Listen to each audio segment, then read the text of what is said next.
house for articles or silver or and gold, and for clothing, which you will put on your sons and daughters, and so will you plunder the Egyptians. Exodus 4, signs of Moses. Moses answered, "What if they don't believe me or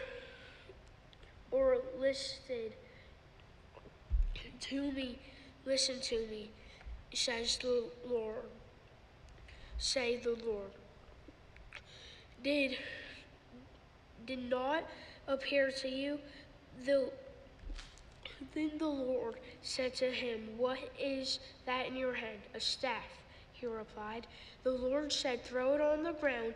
Moses threw it on the ground, and it became a snake, and he ran from it. Then the Lord said to him, "Reach out your hand." Moses reached out his hand and took hold of the snake and turned it back into a staff in his hand. "This," said the Lord, "is so that they may believe that the Lord, the God of fathers, the God of Abraham, the God of Isaac, the God of Jacob, has appeared to you." Then the Lord said, "Put your hand inside your cloak." So Moses put his hand inside his cloak, and when he took it out, the skin was leprous. It had to become as white as snow.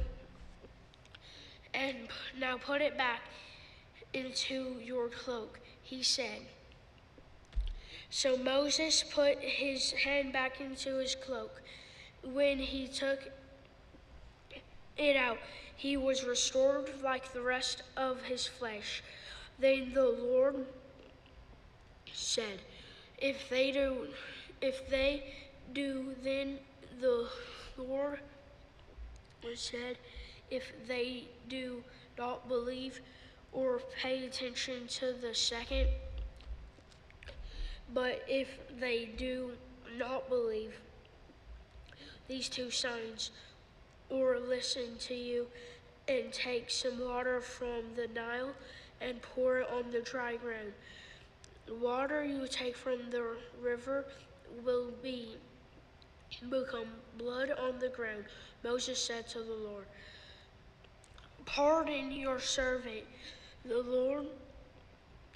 I have never been equivalent, neither in the past nor since you have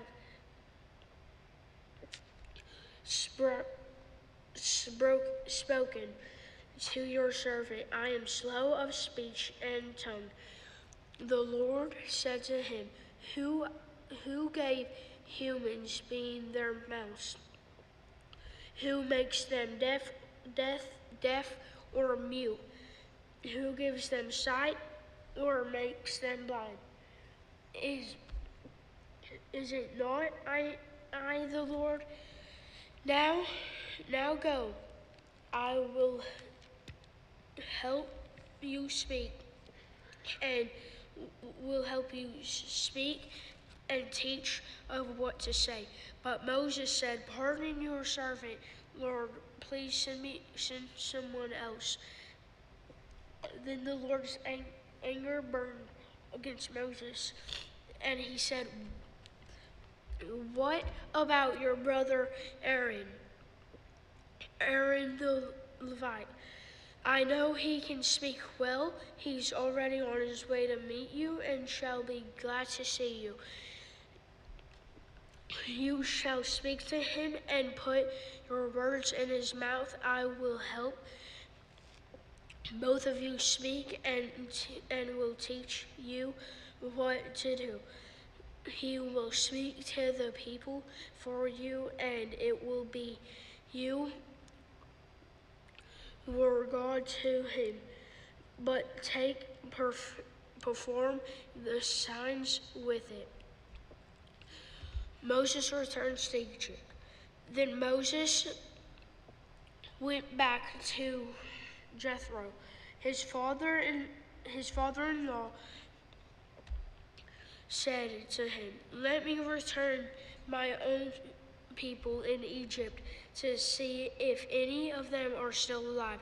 Jethro said, "Go, and I wish you well." Now the Lord has said to Moses in Midian, "Go back to Egypt, for all of those who wanted to kill you are dead." So Moses took a donkey and started back to Egypt and took the staff of God in his hand.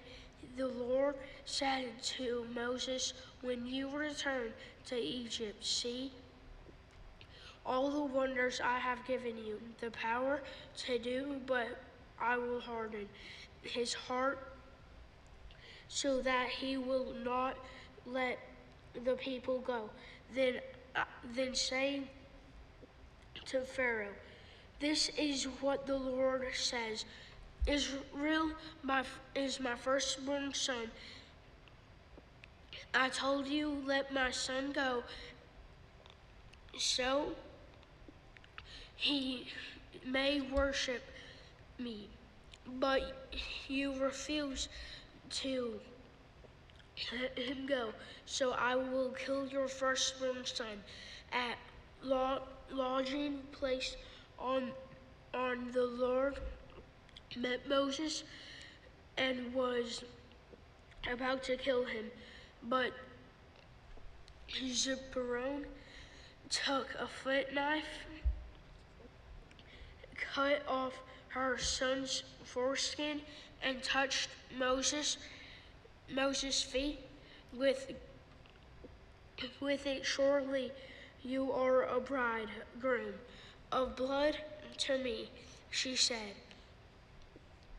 That time she said bridegroom of blood, referring to sarcasm.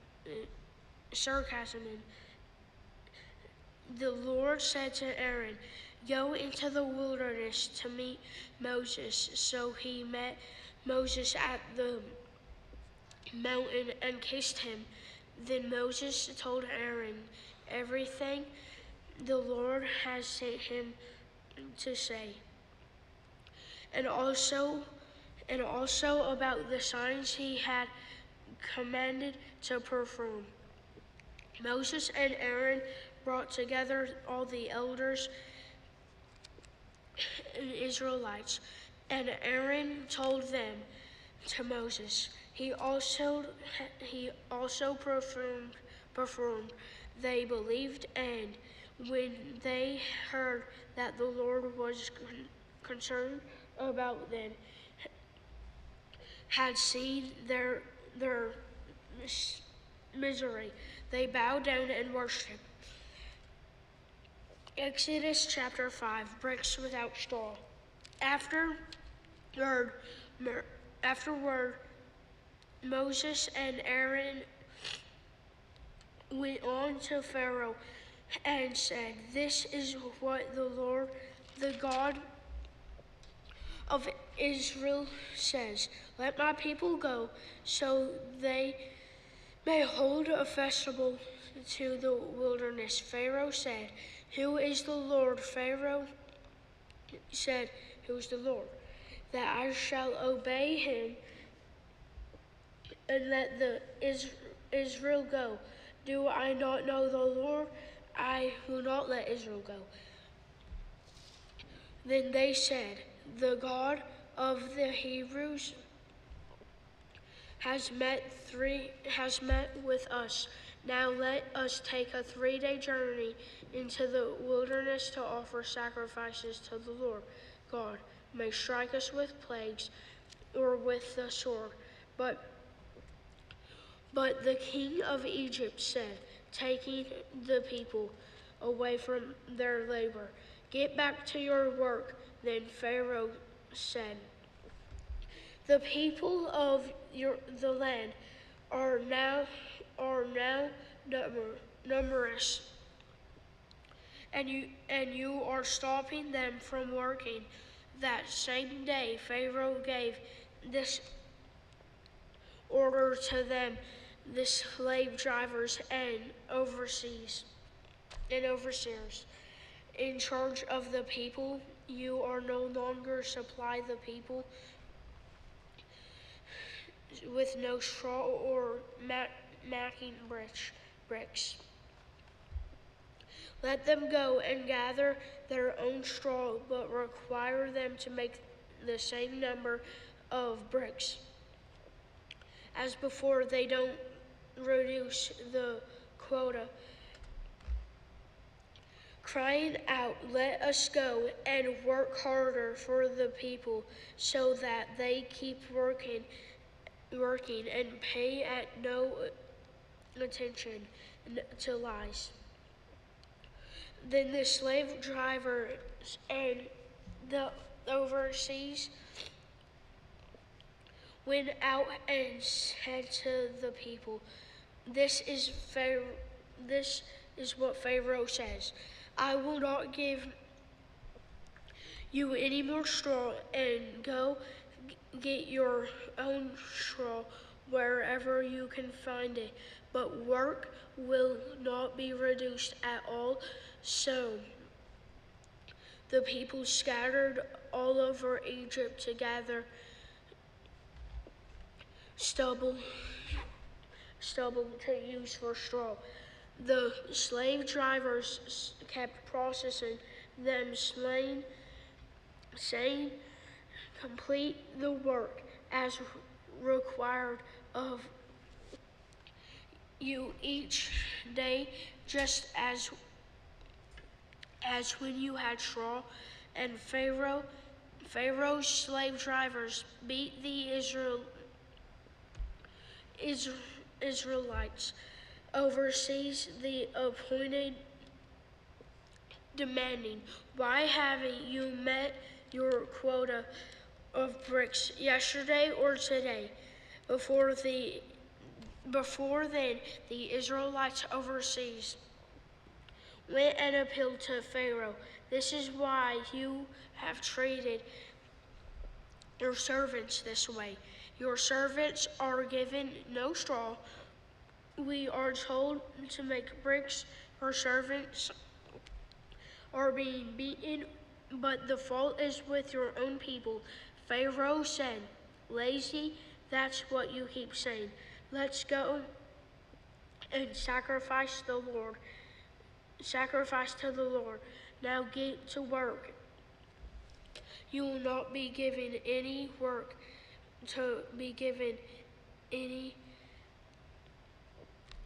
straw. You must produce your full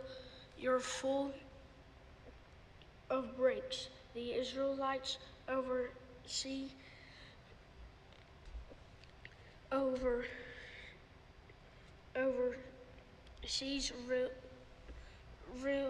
realized they were in trouble when they were told, "You are not to reduce the number of bricks required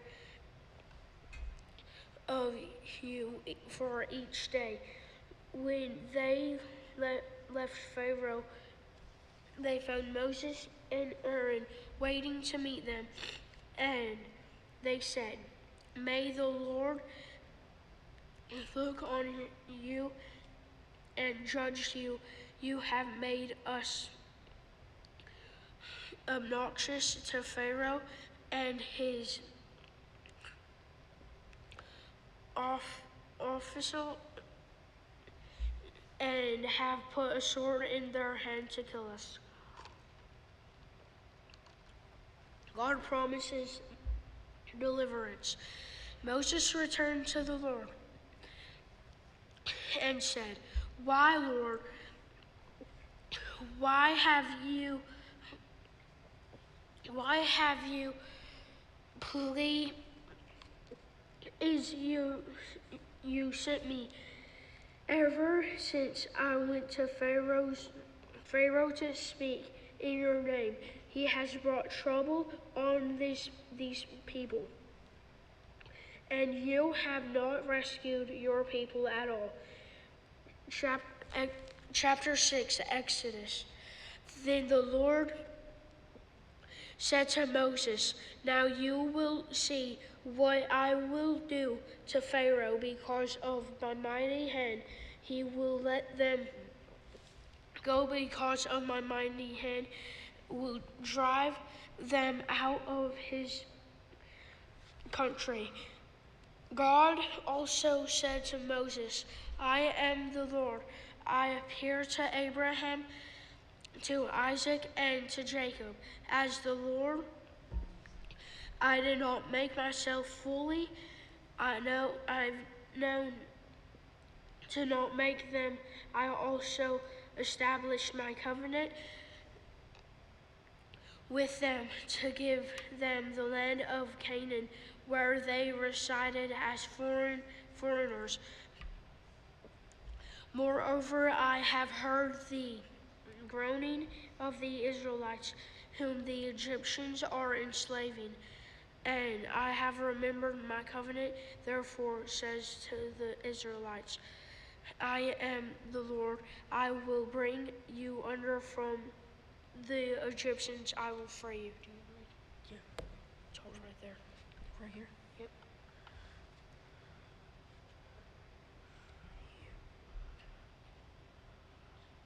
"From being slaves to them, and I will free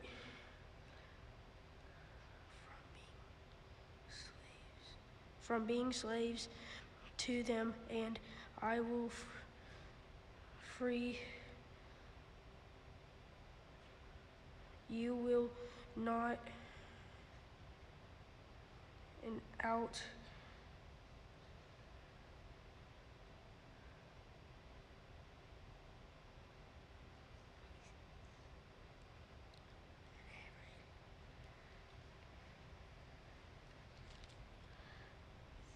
right. Where are you? Right here. Right there? Yes. All right, go.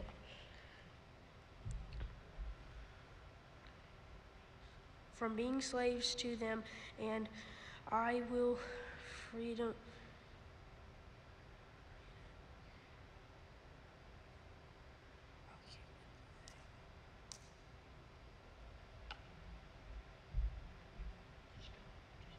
Which verse?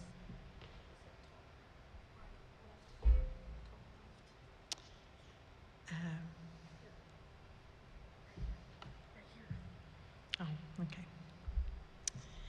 "Therefore say to the Israelites, I am the Lord, and I will bring you out from under the yoke of the Egyptians. I will free you from being slaves to them, and I will redeem you with an outstretched arm and with mighty acts of judgment. I will take you as my own people, and I will be your God. Then you will know that I am the Lord your God who brought you out from under the yoke of the Egyptians. And I will bring you to the land I swore with uplifted hand to give to Abraham, to Isaac, and to Jacob. I will give it to you as a possession. I am the Lord." Moses reported this to the Israelites, but they did not listen to him because of their discouragement and harsh labor. Then the Lord said to Moses, "Go tell Pharaoh, king of Egypt, to let the Israelites go out of his country." But Moses said to the Lord, "If the Israelites will not listen to me, why would Pharaoh listen to me, since I speak with faltering lips?" Now the Lord spoke to Moses and Aaron about the Israelites and Pharaoh, king of Egypt, and he commanded them to bring the Israelites out of Egypt. These were the heads of their families. The sons of Reuben, the firstborn son of Israel, were Hanok and Palud, Hezron and Carmi. These were the clans of Reuben. The sons of Simeon were Jemuel, Jamin, Ohad, Jechan, Zohar, and Shaul, the son of Canaanite woman. These were the clans of Simeon. These were their names of the sons of Levi according to their records: Gershon, Kohath, and Merari. Levi lived 137 years. The sons of Gershon by clans were Libni and Shammai. The sons of Kohath were Amram, Izhar, Hebron, and Uziel. Kohath lived 133 years. The sons of Merari were Mahali and Mushi. These were the clans of Levi according to their records. Amram married his father's sister's Jochebed, who bore him Aaron and Moses. Amram lived 137 years. The sons of Izhar were Korah, Nepheg, and Zichri. The sons of Uzziel were Mishael, Elzaphan, and Zithri. Aaron married Elsheba, daughter of Amminadab, and the sister of Nahshon, and she bore him Nadab and Abihu, Eleazar, and Ithamar. The sons of Korah were Izhar, Elkanah, and Abasaph. These were Korath clans. Eleazar, son of Aaron, married one of the daughters of Pethuel, and she bore him Phinehas. These were the heads of the Levite families, clan by clan. It was this Aaron and Moses to whom the Lord said, "Bring the Israelites out of Egypt by their divisions." They were the ones who spoke to Pharaoh, king of Egypt, about bringing the Israelites out of Egypt. This same Moses and Aaron. Now when the Lord spoke to Moses in Egypt, he said to him, "I am the Lord. Tell Pharaoh, king of Egypt, everything I tell you." But Moses said to the Lord, "Since I speak with faltering lips, why would Pharaoh listen to me?" Exodus chapter 7. Then the Lord said to Moses, "See, I have made you like God to Pharaoh, and your brother Aaron will be your prophet. You are to say everything I command you, and your brother Aaron is to tell Pharaoh to let the Israelites go out of his country. But I will harden Pharaoh's heart, and though I multiply my signs and wonders in Egypt, he will not listen to you. Then I will lay my hand on Egypt, and with mighty acts of judgment, I will bring out my divisions. My people, the Israelites, and the Egyptians will know that I am the Lord when I stretch out my hand against Egypt and bring the Israelites out of it." Moses and Aaron did just as the Lord commanded them. Moses was 80 years old, and Aaron 83 when they spoke to Pharaoh. The Lord said to Moses and Aaron, "When Pharaoh says to you, 'Perform a miracle,' then say to Aaron, 'Take your staff and throw it down before Pharaoh, and it will become a snake.'" So Moses and Aaron went to Pharaoh and did just as the Lord commanded. Aaron threw his staff down in front of Pharaoh and his officials, and it became a snake. Pharaoh then summoned wise men and sorcerers, and the Egyptian magicians also did the things by their secret arts. Each one threw down his staff, and it became a snake. But Aaron's staff swallowed up their staffs. Yet Pharaoh's heart became hard, and he would not listen to them, just as the Lord had said. Then the Lord said to Moses, "Pharaoh's heart is unyielding. He refuses to let the people go. Go to Pharaoh in the morning as he goes out into the river. Confront him on the bank of the Nile, and take in your hand the staff that was changed into a snake. Then say to him, 'The Lord, the God of the Hebrews, has sent me to say to you, let my people go, so that they may worship me in the wilderness. But until now you have not listened. This is what the Lord says. By this you will know that I am the Lord. With the staff that is in my hand, I will strike the water of the Nile, and it will be changed into blood. The fish in the Nile will die, and the river will stink. The Egyptians will not be able to drink its water." The Lord said to Moses, "Tell Aaron, take your staff and stretch out your hand over the waters of Egypt, over the streams and canals, over the ponds and all the reservoirs, and they will turn to blood. Blood will be everywhere in Egypt, even in vessels of wood and stone." Moses and Aaron did just as the Lord had commanded. He raised his staff in the presence of Pharaoh and his officials and struck the water of the Nile, and all the water was changed into blood. The fish in the Nile died, and the river smelled so bad that the Egyptians could not drink its water. Blood was everywhere in Egypt. But the Egyptian magicians did the same things by their secret arts, and Pharaoh's heart became hard. He would not listen to Moses and Aaron, just as the Lord had said. Instead, he turned and went into his palace and did not take even this to heart. And all the Egyptians dug along the Nile to get drinking water, because they could not drink the water of the river. Exodus chapter 8.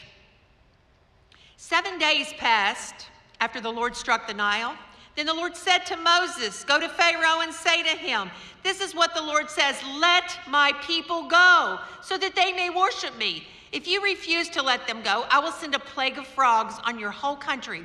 The Nile will teem with frogs. They will come up into your palace and your bedroom and onto your bed, into the houses of your officials and on your people, and into your ovens and kneading troughs. The frogs will come up on you and your people and all your officials.'"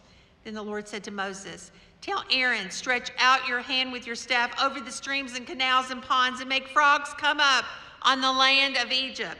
So Aaron stretched out his hand over the waters of Egypt, and the frogs came up and covered the land. But the magicians did the same things by their secret arts. They also made frogs come up on the land of Egypt. Pharaoh summoned Moses and Aaron and said, "Pray to the Lord to take the frogs away from me and my people, and I will let your people go to offer sacrifices to the Lord." Moses said to Pharaoh, "I leave to you the honor of setting the time for me to pray for you and your officials and your people, that you and your houses may be rid of the frogs, except for those that remain in the Nile." "Tomorrow," Pharaoh said. Moses replied, "It will be as you say, so that you may know there is no one like the Lord your God. The frogs will leave you and your houses, your officials and your people, and they will remain only in the Nile." After Moses and Aaron left Pharaoh,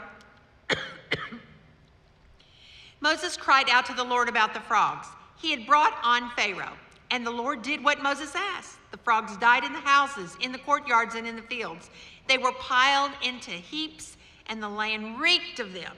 But when Pharaoh saw that there was relief, he hardened his heart and would not listen to Moses and Aaron, just as the Lord had said. Then the Lord said to Moses, "Tell Aaron, stretch out your staff and strike the dust to the ground, and throughout the land of Egypt, the dust will become gnats." They did this. And when Aaron stretched out his hand with the staff and struck the dust to the ground, gnats came on people and animals. All the dust throughout the land of Egypt became gnats. But when the magicians tried to produce gnats by their secret arts, they could not. Since the gnats were on people and animals everywhere, the magicians said to Pharaoh, "This is the finger of God." But Pharaoh's heart was hard, and he would not listen, just as the Lord had said. Then the Lord said to Moses, "Get up early in the morning and confront Pharaoh as he goes to the river, and say to him, 'This is what the Lord says, let my people go, so that they may worship me. If you do not let my people go, I will send swarms of flies on you and your officials on your people and into your houses. The houses of the Egyptian will be full of flies. Even the ground will be covered with them. But on that day, I will deal differently with the land of Goshen, where my people live. No swarms of flies will be there, so that you will know that I, the Lord, am in this land. I will make a distinction between my people and your people. The sign will occur tomorrow." And the Lord did this. Dense swarms of flies poured into Pharaoh's palace and into the houses of his officials and throughout Egypt. The land was ruined by the flies. Then Pharaoh summoned Moses and Aaron and said, "Go sacrifice to your God here in the land." But Moses said, "That would not be right. The sacrifices we offer the Lord our God would be detestable to the Egyptians. And if we offer sacrifices that are detestable in their eyes, will they not stone us? We must take a 3-day journey into the wilderness to offer sacrifices to the Lord our God, as he commands us." Pharaoh said, "I will let you go to offer sacrifices to the Lord your God in the wilderness, but you must not go very far. Now pray for me." Moses answered, "As soon as I leave you, I will pray to the Lord, and tomorrow the flies will leave Pharaoh and his officials and his people. Only let Pharaoh be sure that he does not act deceitfully again by not letting the people go to offer sacrifices to the Lord." Then Moses left Pharaoh and prayed to the Lord. And the Lord did what Moses asked. The flies left Pharaoh and his officials and his people. Not a fly remained. But this time also Pharaoh hardened his heart and would not let the people go. Exodus chapter 9.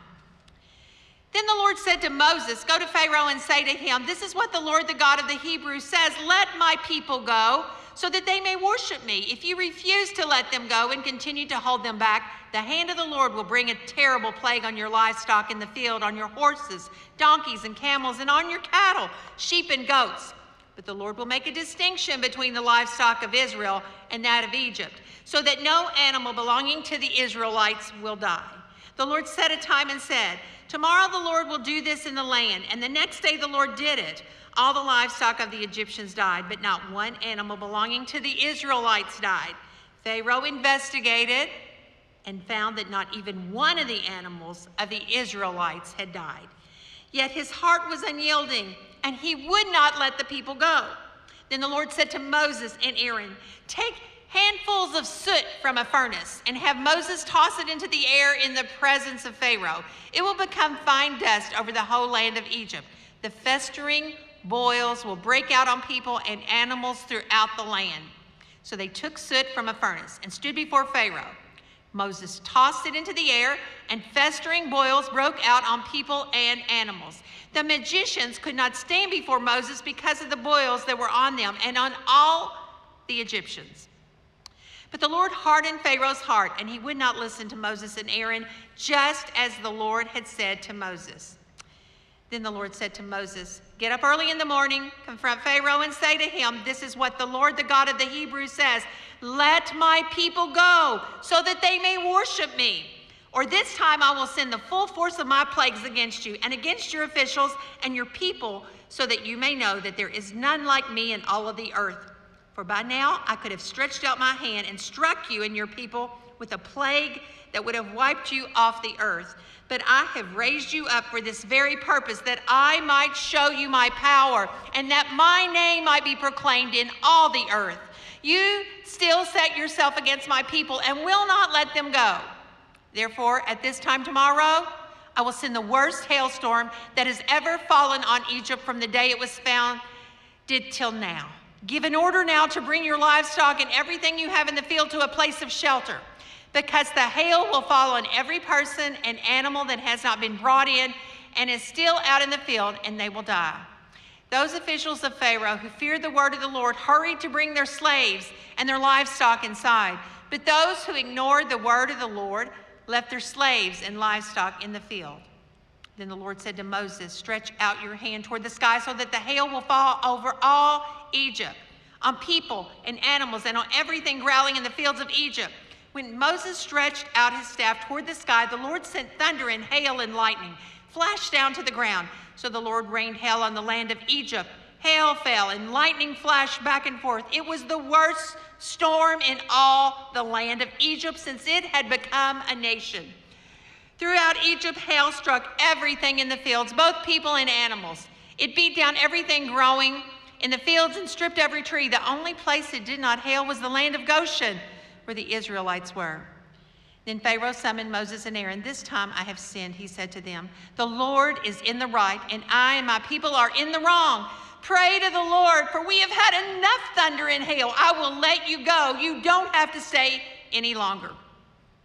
Moses replied, "When I have gone out of the city, I will spread out my hands in prayer to the Lord. The thunder will stop, and there will be no more hail, so you may know that the earth is the Lord's. But I know that you and your officials still do not fear the Lord God. The flax and barley were destroyed, since the barley had headed and the flax was in bloom. The wheat and spelt, however, were not destroyed because they ripened later." Then Moses left Pharaoh and went out of the city. He spread out his hands toward the Lord. The thunder and hail stopped, and the rain no longer poured down on the land. When Pharaoh saw that the rain and hail and thunder had stopped, he sinned again. He and his officials hardened their hearts. So Pharaoh's heart was hard, and he would not let the Israelites go, just as the Lord had said through Moses. Exodus chapter 10. Then the Lord said to Moses, "Go to Pharaoh, for I have hardened his heart and the hearts of his officials, so that I may perform these signs of mine among them, that you may tell your children and grandchildren how I dealt harshly with the Egyptians and how I performed my signs among them, and that you may know that I am the Lord." So Moses and Aaron went to Pharaoh and said to him, "This is what the Lord, the God of the Hebrews, says. How long will you refuse to humble yourself before me? Let my people go so that they may worship me. If you refuse to let them go, I will bring locusts into your country tomorrow. They will cover the face of the ground so that it cannot be seen. They will devour what little you have left after the hail, including every tree that is growing in your fields. They will fill your houses and those of all your officials and all the Egyptians, something neither your parents nor your ancestors have ever seen from the day they settled in this land till now." Then Moses turned and left Pharaoh. Pharaoh's officials said to him, "How long will this man be a snare to us? Let the people go so that they may worship the Lord their God. Do you not realize that Egypt is ruined? Then Moses and Aaron were brought back to Pharaoh. "Go worship the Lord your God," he said. "But tell me, who will be going?" Moses answered, "We will go with our young and our old, with our sons and our daughters, and with our flocks and herds, because we are to celebrate a festival to the Lord." Pharaoh said, "The Lord be with you. If I let you go along with your women and children, clearly you are bent on evil. No, have only the men go and worship the Lord, since that's what you have been asking for." Then Moses and Aaron were driven out of Pharaoh's presence. Then the Lord said to Moses, "Stretch out your hand over Egypt so that the locusts swarm over the land and devour everything growing in the fields, everything left by the hail." So Moses stretched out his staff over Egypt, and the Lord made an east wind blow across the land all that day and all that night. By morning, the wind had brought the clouds. They invaded all Egypt and settled down in every area of the country in great numbers. Never before had there been such a plague of locusts, nor will there ever be again. They covered all the ground until it was black. They devoured all that was left after the hail, everything growing in the fields and the fruit on the trees. Nothing green remained on tree or plant in all the land of Egypt. Pharaoh quickly summoned Moses and Aaron and said, "I have sinned against the Lord your God and against you. Now forgive my sin once more and pray to the Lord your God to take this deadly plague away from me." Moses then left Pharaoh and prayed to the Lord. And the Lord changed the wind to a very strong west wind, which caught up the locusts and carried them into the Red Sea. Not a locust was left anywhere in Egypt, but the Lord hardened Pharaoh's heart, and he would not let the Israelites go. Then the Lord said to Moses, "Stretch out your hand toward the sky so that the darkness spreads over Egypt, darkness that can be felt." So Moses stretched out his hand toward the sky, and total darkness covered all Egypt for 3 days. No one could see anyone else or move about for 3 days, yet all the Israelites had light in the places where they lived. And Pharaoh summoned Moses and said, "Go worship the Lord. Even your women and children may go with you. Only leave your flocks and herds behind." But Moses said, "You must allow us to have sacrifices and burnt offerings to present to the Lord our God. Our livestock too must go with us. Not a hoof is to be left behind. We have to use some of them in worshiping the Lord our God, and until we get there, we will not know what we are to use to worship the Lord." But the Lord hardened Pharaoh's heart, and he was not willing to let them go. Pharaoh said to Moses, "Get out of my sight. Make sure you do not appear before me again. The day you see my face, you will die." "Just as you say," Moses replied, "I will never appear before you again." Now the Lord, this is Exodus chapter 11. Now the Lord had said to Moses, "I will bring one more plague on Pharaoh and on Egypt, and after that he will let you go from here. And when he does, he will drive you out completely. Tell the people that men and women alike are to ask their neighbors for articles of silver and gold." The Lord made the Egyptians favorably disposed toward the people, and Moses himself was highly regarded in Egypt by Pharaoh's officials and by the people. So Moses said, "This is what the Lord says. About midnight I will go throughout Egypt. Every firstborn son in Egypt will die. From the firstborn son of Pharaoh who sits on the throne to the firstborn son of the female slave who is at her hand mill, and all the firstborn of the cattle as well. There will be loud wailing throughout Egypt, worse than there has ever been or ever will be again. But among the Israelites not a dog will bark at any person or animal. Then you will know that the Lord makes a distinction between Egypt and Israel. All these officials of yours will come to me, bowing down before me and saying, 'Go, you and all the people who follow you.' After that I will leave." Then Moses, hot with anger, left Pharaoh. The Lord had said to Moses, "Pharaoh will refuse to listen to you, so that my wonders may be multiplied in Egypt." Moses and Aaron performed all these wonders before Pharaoh, but the Lord hardened Pharaoh's heart, and he would not let the Israelites go out of his country.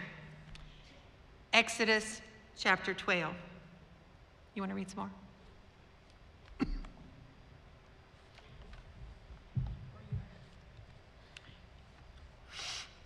I'll just stay here beside you. The Lord said to Moses and Aaron in Egypt, "This month is to be for you the first month of your year. Tell the whole community of Israel that on the 10th day of this month. Each man is to take a lamb for his family, one of each household. If any household is too small for a whole lamb, they must share one with their nearest neighbor. Having taken into account the number of people there are, you are to determine the amount of lambs needed to in accordance with what each person will eat. The animals who you choose must be year older males without defect, and you may take them from the sheep or the goat. Take care of them until the 14th day of the month, when all the members of the community of Israel must slaughter them at twilight. Then they are to take some of the blood and put it on the sides and top of the door frame and the houses. There they eat the lamb. That same night they are to eat the meat roasted over the fire, along the bitter herb and bread made without yeast. Do not eat the meat raw or boiled in water, but roast it over a fire with the head, legs, and internal organs. Do not leave any of it till morning. If some is left till morning, you must burn it. This is how you are to eat it. You with your cloak tucked into your belt, your sandals on your feet, and your staff in your hands. Eat it in haste. It is the Lord's Passover. On the same night I will pass through Egypt and strike down every firstborn of both people and animals, and I will bring judgment on all of God's Egyptians. I am the Lord, and the blood of will be. Right. Yeah, just keep reading the rest of it. You are where am I? A sign for you there. A sign for you on the houses where you are, and when I see the blood, I will pass over you. Read that next sentence. Not No destructive plague. no destructive plague will touch you when I strike Egypt. Okay. Here's where she takes over. Nice job. Yeah, don't stay there. They're excellent. This is the day you are to commemorate. For the generations to come, you shall celebrate it as a festival to the Lord, a lasting ordinance. For 7 days you are to eat bread made without yeast. On the first day, remove the yeast from your houses. For whoever eats anything with yeast in it from the first day through the 7th must be cut off from Israel. On the first day, hold a sacred assembly, and another one on the 7th day. Do not work at all on these days, except to prepare food for everyone to eat. That is all you may do. Celebrate the festival of unleavened bread, because it was on this very day that I brought your divisions out of Egypt. Celebrate this day as a lasting ordinance for the generations to come. In the first month, you are to eat bread made without yeast, from the evening of the 14th day until the evening of the 21st day. For 7 days, no yeast is to be found in your houses, and anyone, whether foreigner or native born, who eats anything with yeast in it must be cut off from the community of Israel. Eat nothing made with yeast. Wherever you live, you must eat unleavened bread. Then Moses summoned all the elders of Israel and said to them, "Go at once and select the animals for your families and slaughter the Passover lamb. Take a bunch of hyssop, dip it into the blood in the basin, and put some of the blood on the top and on both sides of the doorframe.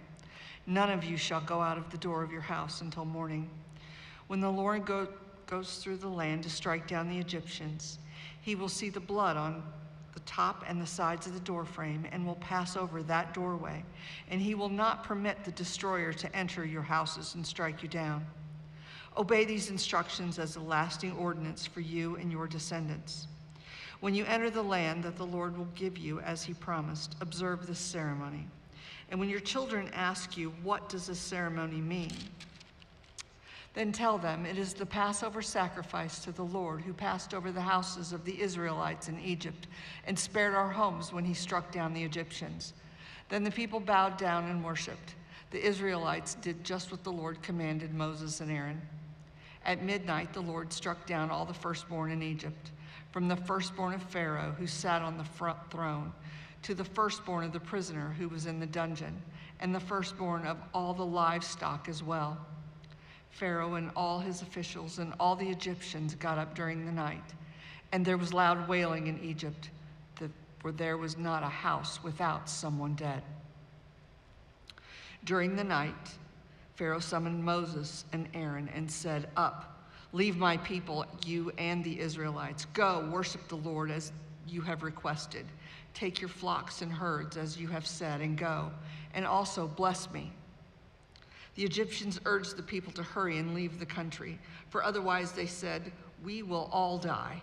So the people took their dough before the yeast was added and carried it in on their shoulders in kneading troughs wrapped in clothing.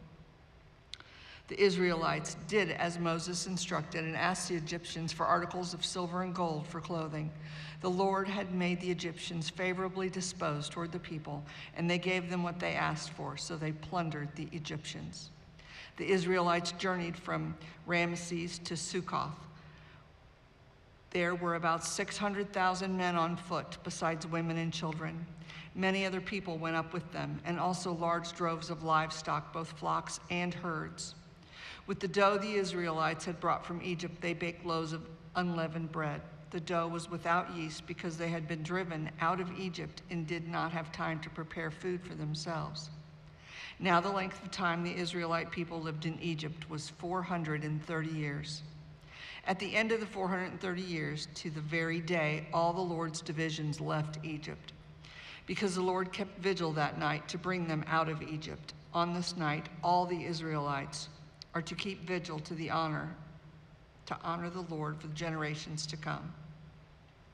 The Lord said to Moses and Aaron, "These are the regulations for the Passover meal. No foreigner may eat it. Any slave you have brought may eat it after you have circumcised him, but a temporary resident or a hired worker may not eat it. It must be eaten inside the house. Take none of the meat outside the house. Do not break any of the bones. The whole community of Israel must celebrate it. A foreigner residing among you who wants to celebrate the Lord's Passover must have all the males in his household circumcised. Then he may take part like one born in the land. No uncircumcised male may eat it. The same law applies to both the native born and to the foreigner residing among you." All the Israelites did just what the Lord had commanded Moses and Aaron. And on that very day, the Lord brought the Israelites out of Egypt by their divisions.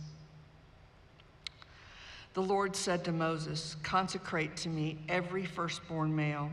The first offspring of every womb among the Israelites belongs to me, whether human or animal." Then Moses said to the people, "Commemorate this day, the day you came out of Egypt, out of the land of slavery, because the Lord brought you out of it with a mighty hand. Eat nothing containing yeast. Today, in the month of Aviv, you are leaving. When the Lord brings you into the land of the Canaanites, Hittites, Amorites, Hivites, and Jebusites, the land he swore to your ancestors to give you, a land flowing with milk and honey, you are to observe this ceremony in this month. For 7 days eat bread made without yeast, and on the 7th day hold a festival to the Lord. Eat unleavened bread during those 7 days. Nothing with yeast in it is to be seen among you, nor shall any yeast be seen anywhere within your borders. On that day, tell your son, I do this because of what the Lord did for me when I came out of Egypt. This observance will be for you like a sign on your hand and a reminder on your forehead that this law of the Lord is to be on your lips. For the Lord brought you out of Egypt with his mighty hand.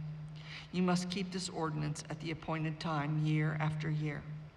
After the Lord brings you into the land of the Canaanites and gives it to you, as he promised an oath to you and your ancestors, you are to give over to the Lord the first offspring of every womb. All the firstborn males of your livestock belong to the Lord. Redeem with a lamb every firstborn donkey, but if you do not redeem it, break its neck. Redeem every firstborn among your sons. In days to come, when your son asks you, what does this mean? Say to him, with a mighty hand the Lord brought us out of Egypt, out of the land of slavery. When Pharaoh stubbornly refused to let us go, the Lord killed the firstborn of both people and animals in Egypt. This is why I sacrifice to the Lord the first male offspring of every womb and redeem each of my firstborn sons. And it will be like a sign on your hand and a symbol on your forehead that the Lord brought us out of Egypt with his mighty hand. When Pharaoh let the people go, God did not lead them on the road through the Philistine country, though that was shorter. For God said, if they face war, they might change their minds and return to Egypt. So God led the people around by the desert road toward the Red Sea. The Israelites went up out of Egypt ready for battle. Moses took the bones of Joseph with him because Joseph had made the Israelites swear an oath. He had said, God will surely come to your aid, and then you must carry my bones up with you from this place. After leaving Succoth, they camped at Etham on the edge of the desert. By the day the Lord went ahead of them in a pillar of cloud to guide them on their way, and by night in a pillar of fire to give them light, so that they could travel by day or night. Neither the pillar of cloud by day nor the pillar of fire by night left its place in front of the people. Then the Lord said to Moses, tell the Israelites to turn back and encamp near Pi-hahiroth, between Migdal and the sea. They are to encamp by the sea directly opposite Baal-zephon. Pharaoh will think the Israelites are wandering around the land in confusion, hemmed in by the desert. and I will harden Pharaoh's heart, and he will pursue them. But I will gain glory for myself through Pharaoh and all his army, and the Egyptians will know that I am the Lord." So the Israelites did this. When the king of Egypt was told that the people had fled, Pharaoh and his officials changed their minds about them and said, "What have we done? We have let the Israelites go and have lost their services." So he had his chariot made ready and took his army with him. He took 600 of the best chariots, along with all of the other chariots of Egypt, with officers over all of them. The Lord hardened the heart of Pharaoh, king of Egypt, so that he pursued the Israelites, who were marching out boldly. The Egyptians, all Pharaoh's horses and chariots, horsemen and troops, pursued the Israelites and overtook them as they camped by the sea near Pi-hahiroth, opposite Baal-zephon. As Pharaoh approached, the Israelites looked up, and there were the Egyptians marching after them. They were terrified and cried out to the Lord. They said to Moses, "Was it because there were no graves in Egypt that you brought us to the desert to die? What have you done to us by bringing us out of Egypt? Didn't we say to you in Egypt, 'Leave us alone, let us serve the Egyptians'? It would have been better for us to serve the Egyptians than to die in the desert." Moses answered the people, "Do not be afraid. Stand firm, and you will see the deliverance the Lord will bring you today. The Egyptians you see today, you will never see again. The Lord will fight for you. You need only be still." Then the Lord said to Moses, "Why are you crying out to me? Tell the Israelites to move on.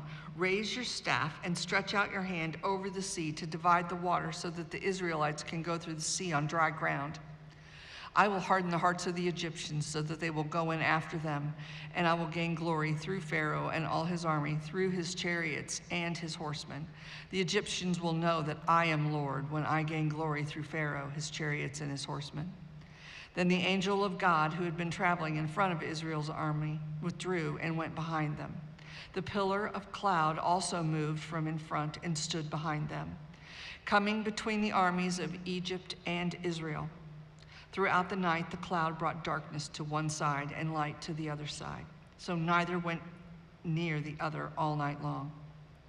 Then Moses stretched out his hand over the sea, and all that night the Lord drove the sea back with a strong east wind and turned it into dry land.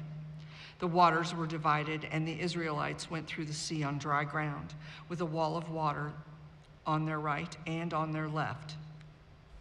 The Egyptians pursued them, and all Pharaoh's horses and chariots and horsemen followed them into the sea. During the last watch of the night, the Lord looked down from the pillar of fire and cloud at the Egyptian army and threw it into confusion. He jammed the wheels of their chariots so that they had difficulty driving, and the Egyptians said, "Let's get away from the Israelites. The Lord is fighting for them against Egypt." Then the Lord said to Moses, "Stretch out your hand over the sea so that the waters may flow back over the Egyptians and their chariots and their horsemen." Moses stretched out his hand over the sea, and at daybreak the sea went back into its place. The Egyptians were fleeing toward it, and the Lord swept them into the sea. The water flowed back and covered the chariots and horsemen, the entire army of Pharaoh that had followed the Israelites into the sea. Not one of them survived. But the Israelites went through the sea on dry ground, with a wall of water on their right and on their left. That day the Lord saved Israel from the hands of the Egyptians, and Israel saw that the Egyptians lying dead on the shore. And when the Israelites saw the mighty hand of the Lord displayed against the Egyptians, the people feared the Lord and put their trust in him and in Moses, his servant. The song of Moses and Miriam. Then Moses and the Israelites sang this song to the Lord. "I will sing to the Lord, for he is highly exalted. Both horse and driver he has hurled into the sea. The Lord is my strength and my defense. He has become my salvation. He is my God, and I will praise him, my father's God, and I will exalt him. The Lord is a warrior. The Lord is his name. Pharaoh's chariots and his army he has hurled into the sea. The best of Pharaoh's officers are drowned in the Red Sea. The deep waters have covered them. They sank to the depths like stone. Your right hand, Lord, was majestic in power. Your right hand, Lord, shattered the enemy. In the greatness of your majesty, you threw down those who opposed you. You unleashed your burning anger. It consumed them like stubble. By the blast of your nostrils, the waters piled up. The surging waters stood up like a wall. The deep waters congealed in the heart of the sea.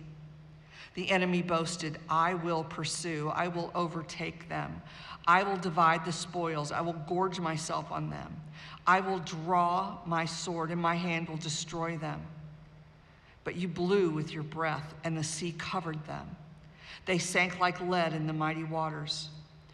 Who among the gods is like you, Lord? Who is like you, majestic in holiness, awesome in glory, working wonders?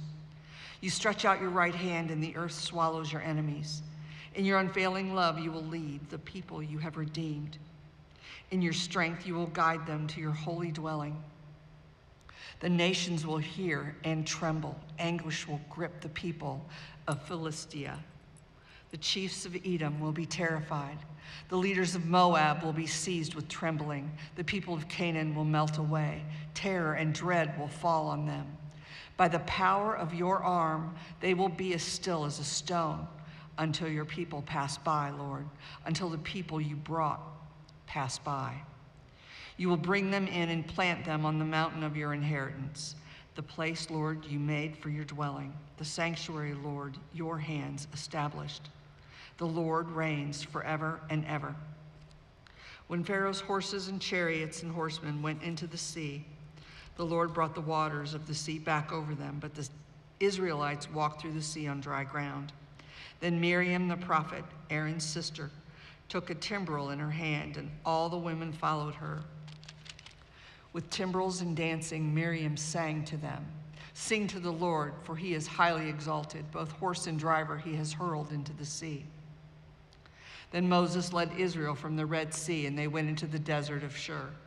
For 3 days they traveled in the desert without finding water. When they came to Marah, they could not drink its water because it was bitter. That is why the place is called Marah. So the people grumbled against Moses, saying, What are we to drink? Then Moses cried out to the Lord, and the Lord showed him a piece of wood. He threw it into the water, and the water became fit to drink. There the Lord issued a ruling and instruction for them and put them to the test. He said, If you listen carefully to the Lord your God and do what is right in his eyes, if you pay attention to his commands and keep all his decrees, I will not bring on you any of the diseases I brought on the Egyptians, for I am the Lord who heals you. Then they came to Elim, where there were 12 springs and 70 palm trees, and they camped there near the water. The whole Israelite community set out from Elim and came to the desert of Sin, which is between Elim and Sinai, on the 15th day of the 2nd month after they had come out of Egypt. In the desert, the whole community grumbled against Moses and Aaron. The Israelites said to them, If only we had died by the Lord's hand in Egypt. There we sat around the pots of meat and ate all the food we wanted, but you have brought us out into the desert to starve this entire assembly to death. Then the Lord said to Moses, I will rain down bread from the heaven for you. The people are to go out each day and gather enough for that day. In this way I will test them and see whether they will follow my instructions. On the 6th day they are to prepare what they bring in, and that is to be twice as much as they gather on the other days. So Moses and Aaron said to all the Israelites, In the evening you will know that it is when the Lord who brought you out of Egypt, and in the morning you will see the glory of the Lord, because he has heard your grumbling against him. Who are we that you should grumble against us? Moses also said, You will know that it was the Lord when he gives you meat to eat in the evening and all the bread you want in the morning, because he has heard your grumbling against him. Who are we? You are not grumbling against us, but against the Lord. Then Moses told Aaron, Say to the entire Israelite community, Come before the Lord, for he has heard your grumbling. While Aaron was speaking to the whole Israelite community, they looked toward the desert, and there was the glory of the Lord appearing in the cloud. The Lord said to Moses, I have heard the grumbling of the Israelites. Tell them, at twilight you will eat meat, and in the morning you will be filled with bread. Then you will know that I am the Lord your God. That evening, quail came and covered the camp, and in the morning there was a layer of dew around the camp. When the dew was gone, thin flakes like frost on the ground appeared on the desert floor. When the Israelites saw it, they said to each other, "What is it?" For they did not know what it was. Moses said to them, "It is the bread the Lord has given you to eat. This is what the Lord has commanded. Everyone is to gather as much as they need. Take an omer for each person you have in your tent." The Israelites did as they were told. Some gathered much, some little. And when they measured it by the omer, the one who gathered much did not have too much, and the one who gathered little did not have too little. Everyone had gathered just as much as they needed. Then Moses said to them, "No one is to keep any of it until morning." However, some of them paid no attention to Moses. They kept part of it until morning, but it was full of maggots and began to smell. So Moses was angry with them. Each morning, everyone gathered as much as they needed, and when the sun grew hot, it melted away. On the 6th day, they gathered twice as much, 2 omers for each person, and the leaders of the community came and reported this to Moses. He said to them, "This is what the Lord commanded. Tomorrow is to be a day of Sabbath rest, a holy Sabbath to the Lord. So bake what you want to bake and boil what you want to boil. Save whatever is left and keep it until morning." So they saved it until morning, as Moses commanded, and it did not stink or get maggots in it.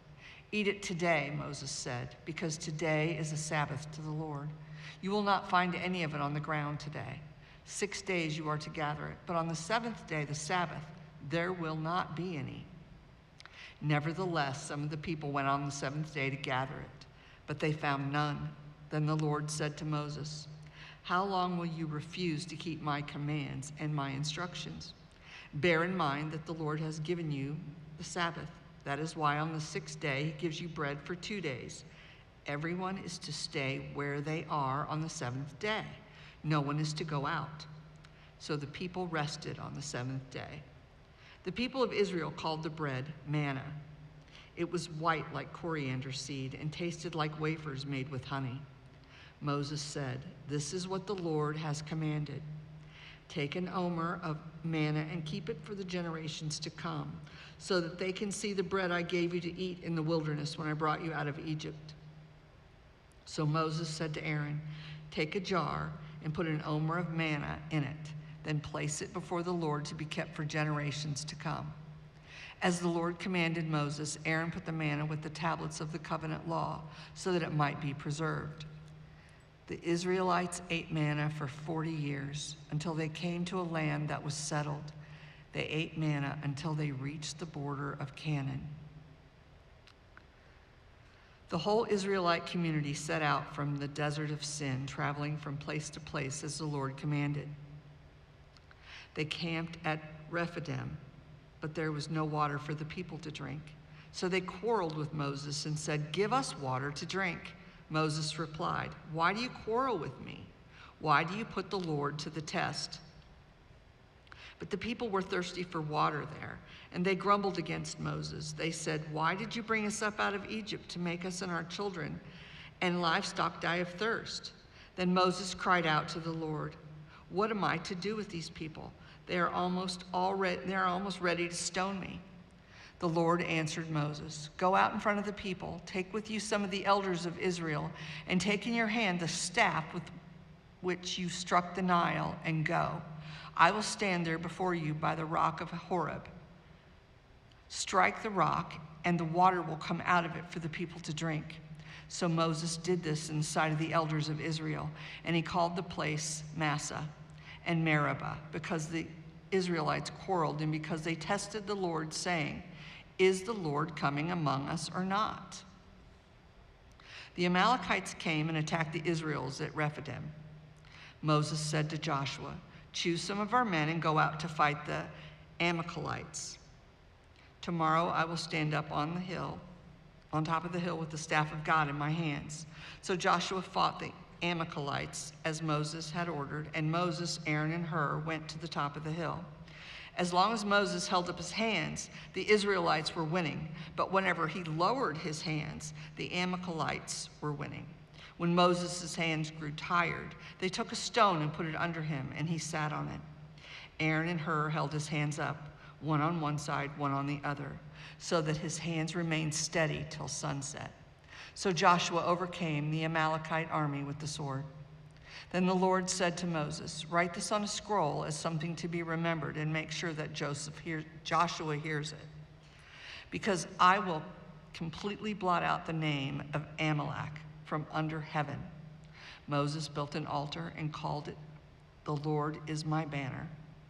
He said, because hands were lifted up against the throne of the Lord will be at war against the Amalekites from generation to generation.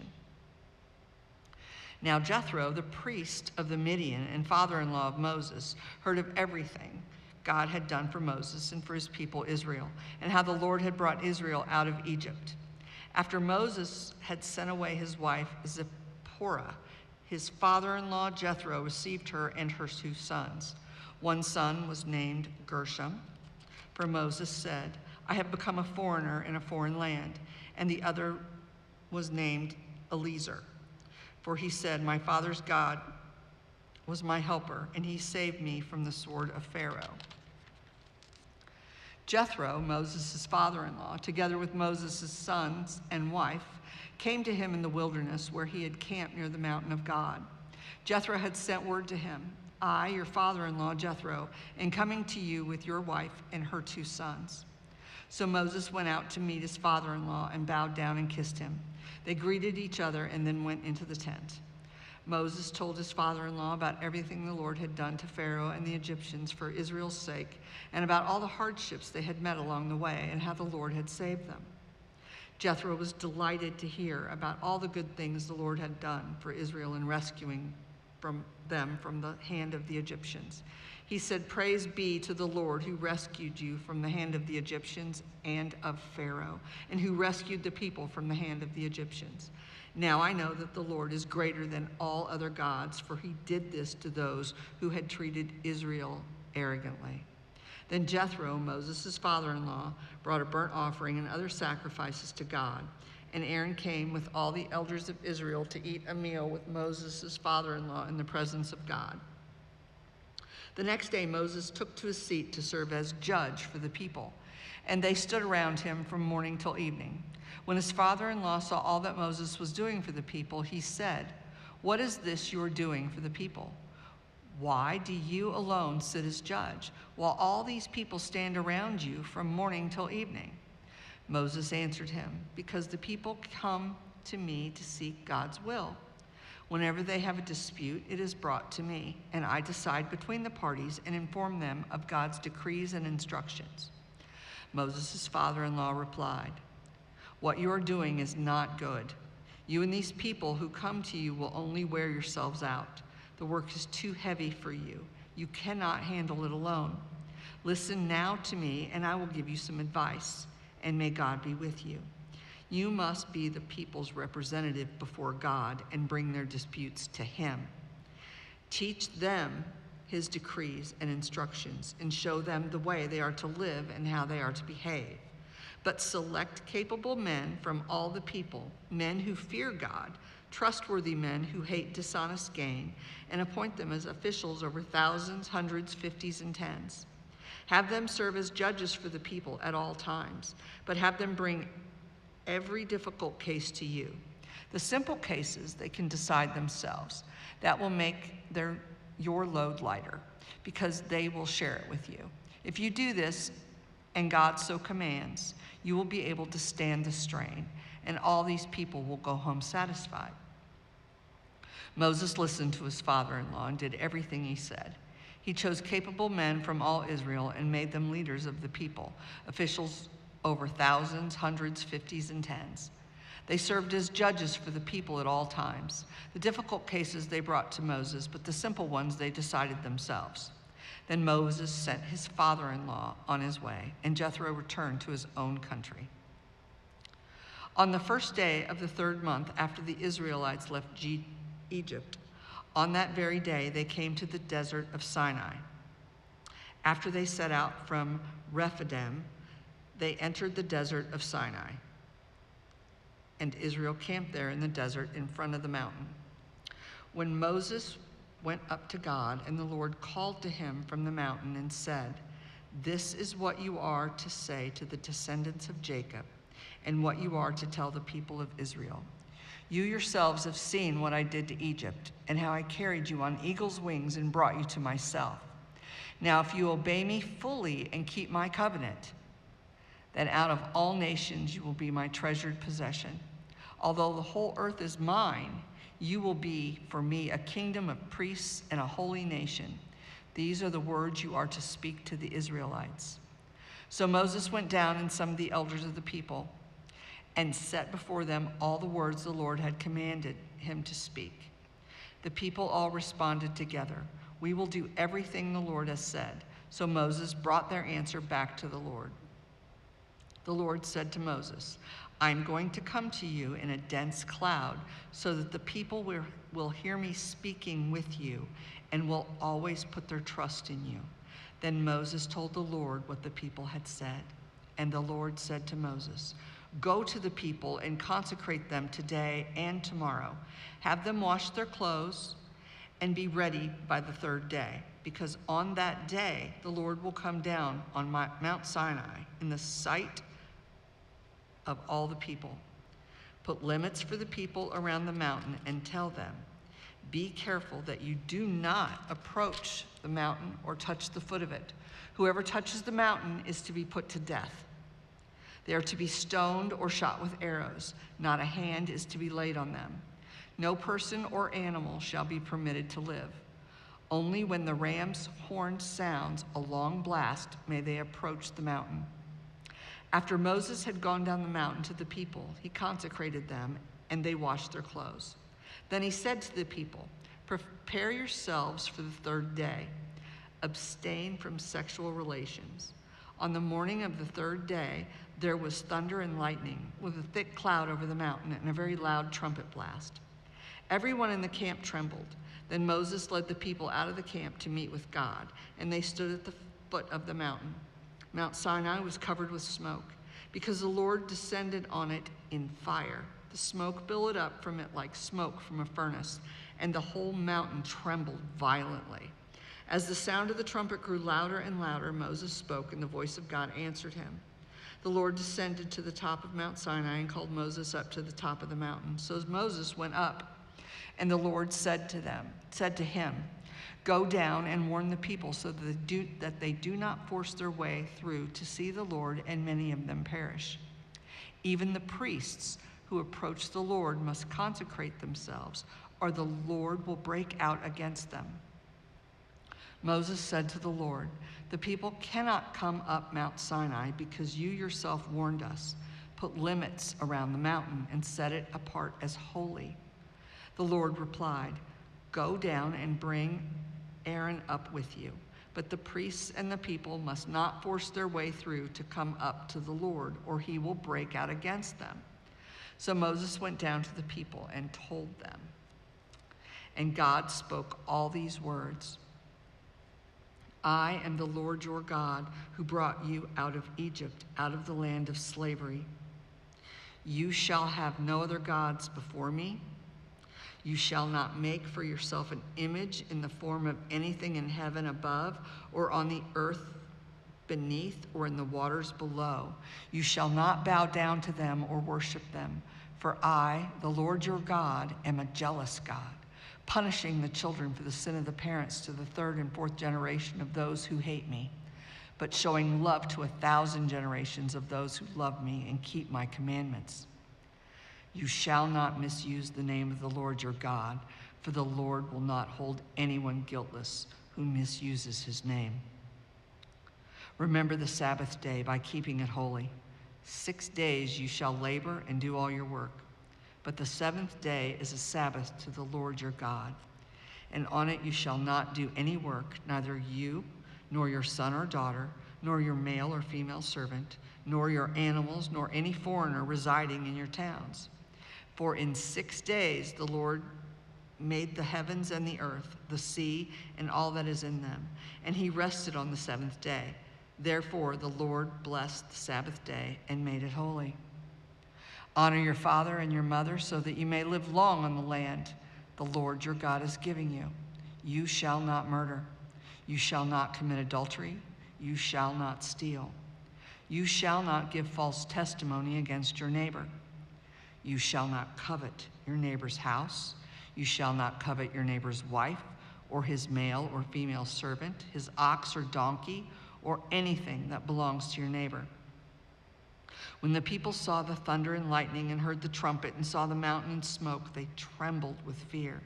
They stayed at a distance and said to Moses, "Speak to us yourself, and we will listen. But do not have God speak to us, or we will die." Moses said to the people, "Do not be afraid. God has come to test you, so that the fear of God will be with you to keep you from sinning." The people remained at a distance while Moses approached the thick darkness where God was. Then the Lord said to Moses, "Tell the Israelites this: you have seen for yourselves that I have spoken to you from heaven. Do not make any gods to be alongside me. Do not make for yourselves gods of silver or gods of gold. Make an altar of earth for me and sacrifice on it your burnt offerings and fellowship offerings, your sheep and goats and your cattle. Wherever I cause my name to be honored, I will come to you and bless you. If you make an altar of stones for me, do not build it with dressed stones, for you will defile it if you use a tool on it. And do not go up to my altar on steps, or your private parts may be exposed. These are the laws you are to set before them. If you buy a Hebrew servant, he is to serve you for 6 years, but in the 7th year he shall go free without paying anything. If he comes alone, he is to go free alone, but if he has a wife when he comes, she is to go with him. If his master gives him a wife and she bears him sons or daughters, the woman and her children shall belong to her master, and only the man shall go free. But if the servant declares, "I love my master and my wife and children and do not want to go free," then his master must take him before the judges. He shall take him to the door or the doorpost and pierce his ear with an awl. Then he will be his servant for life. If a man sells his daughter as a servant, she is not to go free as male servants do. If she does not please the master who selected her for himself, he must let her be redeemed. He has no right to sell her to foreigners because he has broken faith with her. If he selects for her his son, he must grant her the rights of a daughter. If he marries another woman, he must not deprive the first one of her food, clothing, and marital rights. If he does not provide her with these 3 things, she is to go free without any payment of money. Anyone who strikes a person with a fatal blow is to be put to death. However, if it is not done intentionally, but God lets it happen, they are to flee to a place I will designate. But if anyone schemes and kills someone deliberately, that person is to be taken from my altar and put to death. Anyone who attacks their father or mother is to be put to death. Anyone who kidnaps someone is to be put to death, whether the victim has been sold or is still in the kidnapper's possession. Any who curses their father or mother is to be put to death. If people quarrel and one hits another with a stone or with their fist, and the victim does not die but is confined to bed, the one who struck the blow will not be held liable if the other can get up and walk around outside with a staff. However, the guilty party must pay the injured person for any loss of time and see that the victim is completely healed. Anyone who beats their male or female slave with a rod must be punished if the slave dies as a direct result. But they are not to be punished if the slave recovers after a day or 2, since the slave is their property. If people are fighting and hit a pregnant woman and she gives birth prematurely, but there is no serious injury, the offender must be fined whatever the woman's husband demands and the court allows. But if there is serious injury, you are to take life for life, eye for eye, tooth for tooth, hand for hand, foot for foot, burn for burn, wound for wound, bruise for bruise. An owner who hits a male or female slave in the eye and destroys it must let the slave go free to compensate for the eye. And an owner who knocks out the tooth of a male or female slave must let the slave go free to compensate for the tooth. If a bull gores a man or woman to death, the bull is to be stoned to death, and its meat must not be eaten. But the owner of the bull will not be held responsible. If, however, the bull has had the habit of goring and the owner has been warned but has not kept it penned up, and it kills a man or woman, the bull is to be stoned, and its owner also is to be put to death. However, if payment is demanded, the owner may redeem his life by the payment of whatever is demanded. This law also applies if the bull gores a son or daughter. If the bull gores a male or female slave, the owner must pay 30 shekels of silver to the master of the slave, and the bull is to be stoned to death. If anyone uncovers a pit or digs one and fails to cover it, and an ox or donkey falls into it, the one who opened the pit must pay the owner for the loss and take the dead animal in exchange. If anyone's bull injures someone else's bull and it dies, the two parties are to sell the live one and divide both the money and the dead animal equally. However, if it has been known that the bull had a habit of goring, yet the owner did not keep it penned up, the owner must pay animal for animal and take the dead animal in exchange. Whoever steals an ox or a sheep and slaughters it or sells it must pay back 5 head of cattle for the ox and 4 sheep for the sheep. If a thief is caught breaking in at night and is struck a fatal blow, the defender is not guilty of bloodshed. But if it happens after sunrise, the defender is guilty of bloodshed. Anyone who steals must certainly make restitution, but if they have nothing, they must be sold to pay for their debt, for their theft. If the stolen animal is found alive in their possession, whether ox or donkey or sheep, they must pay back double.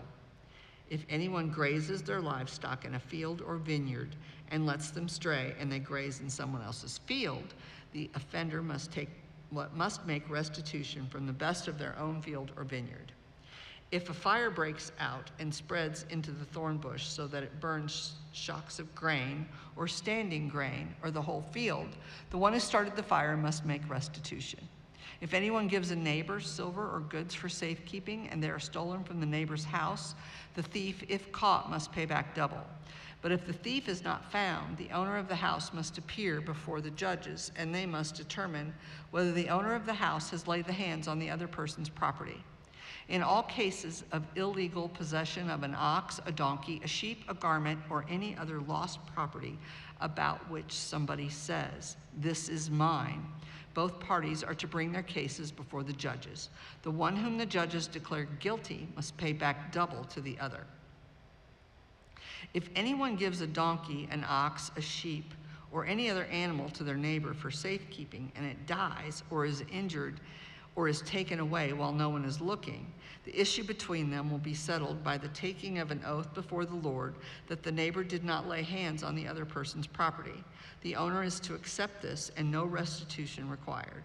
But if the animal is stolen from the neighbor, restitution must be made to the owner.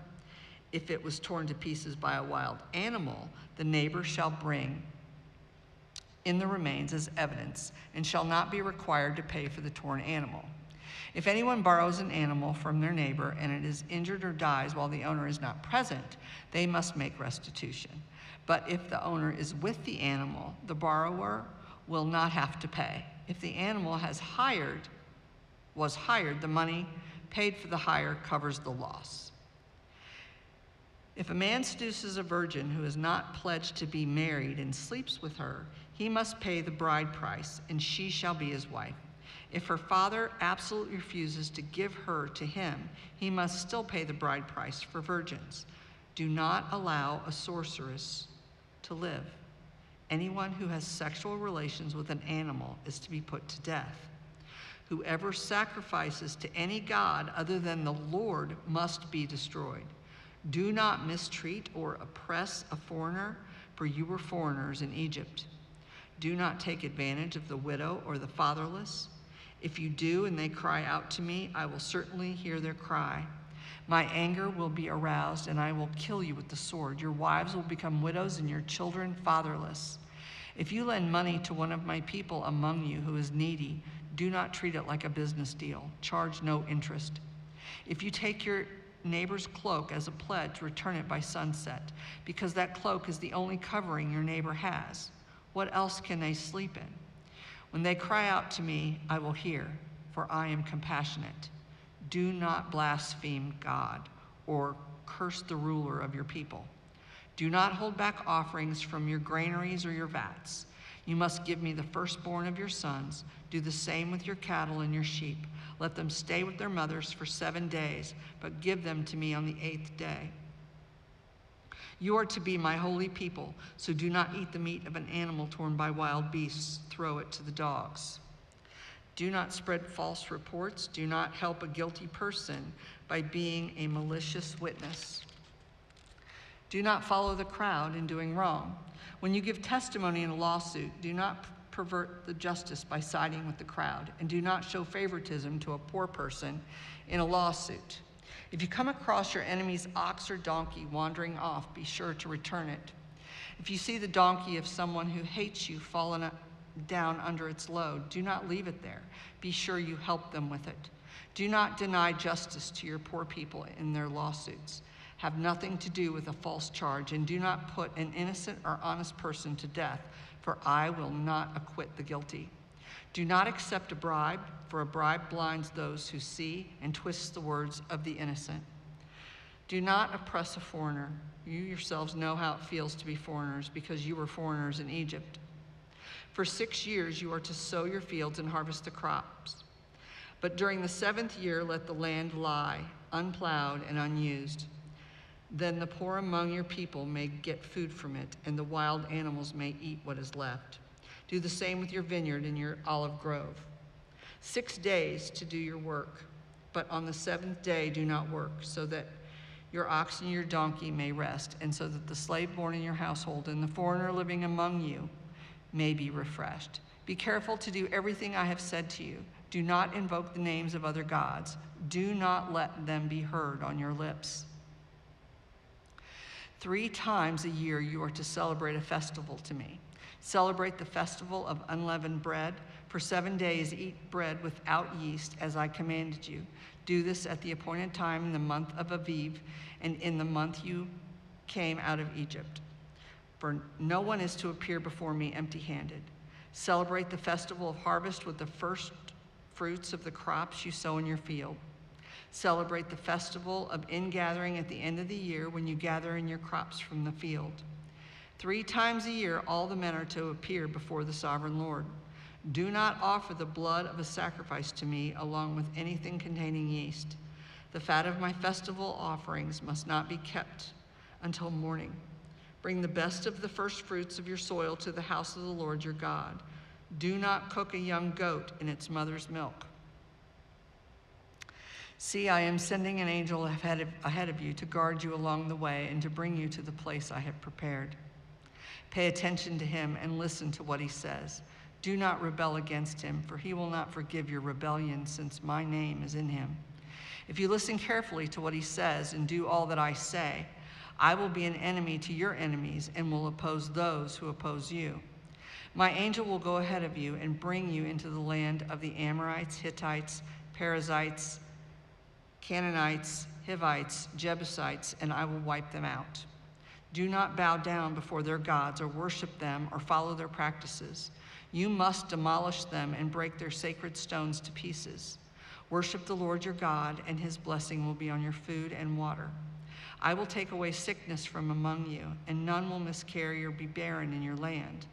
I will give you a full lifespan. I will send my terror ahead of you and throw into confusion every nation you encounter. I will make all your enemies turn their backs and run.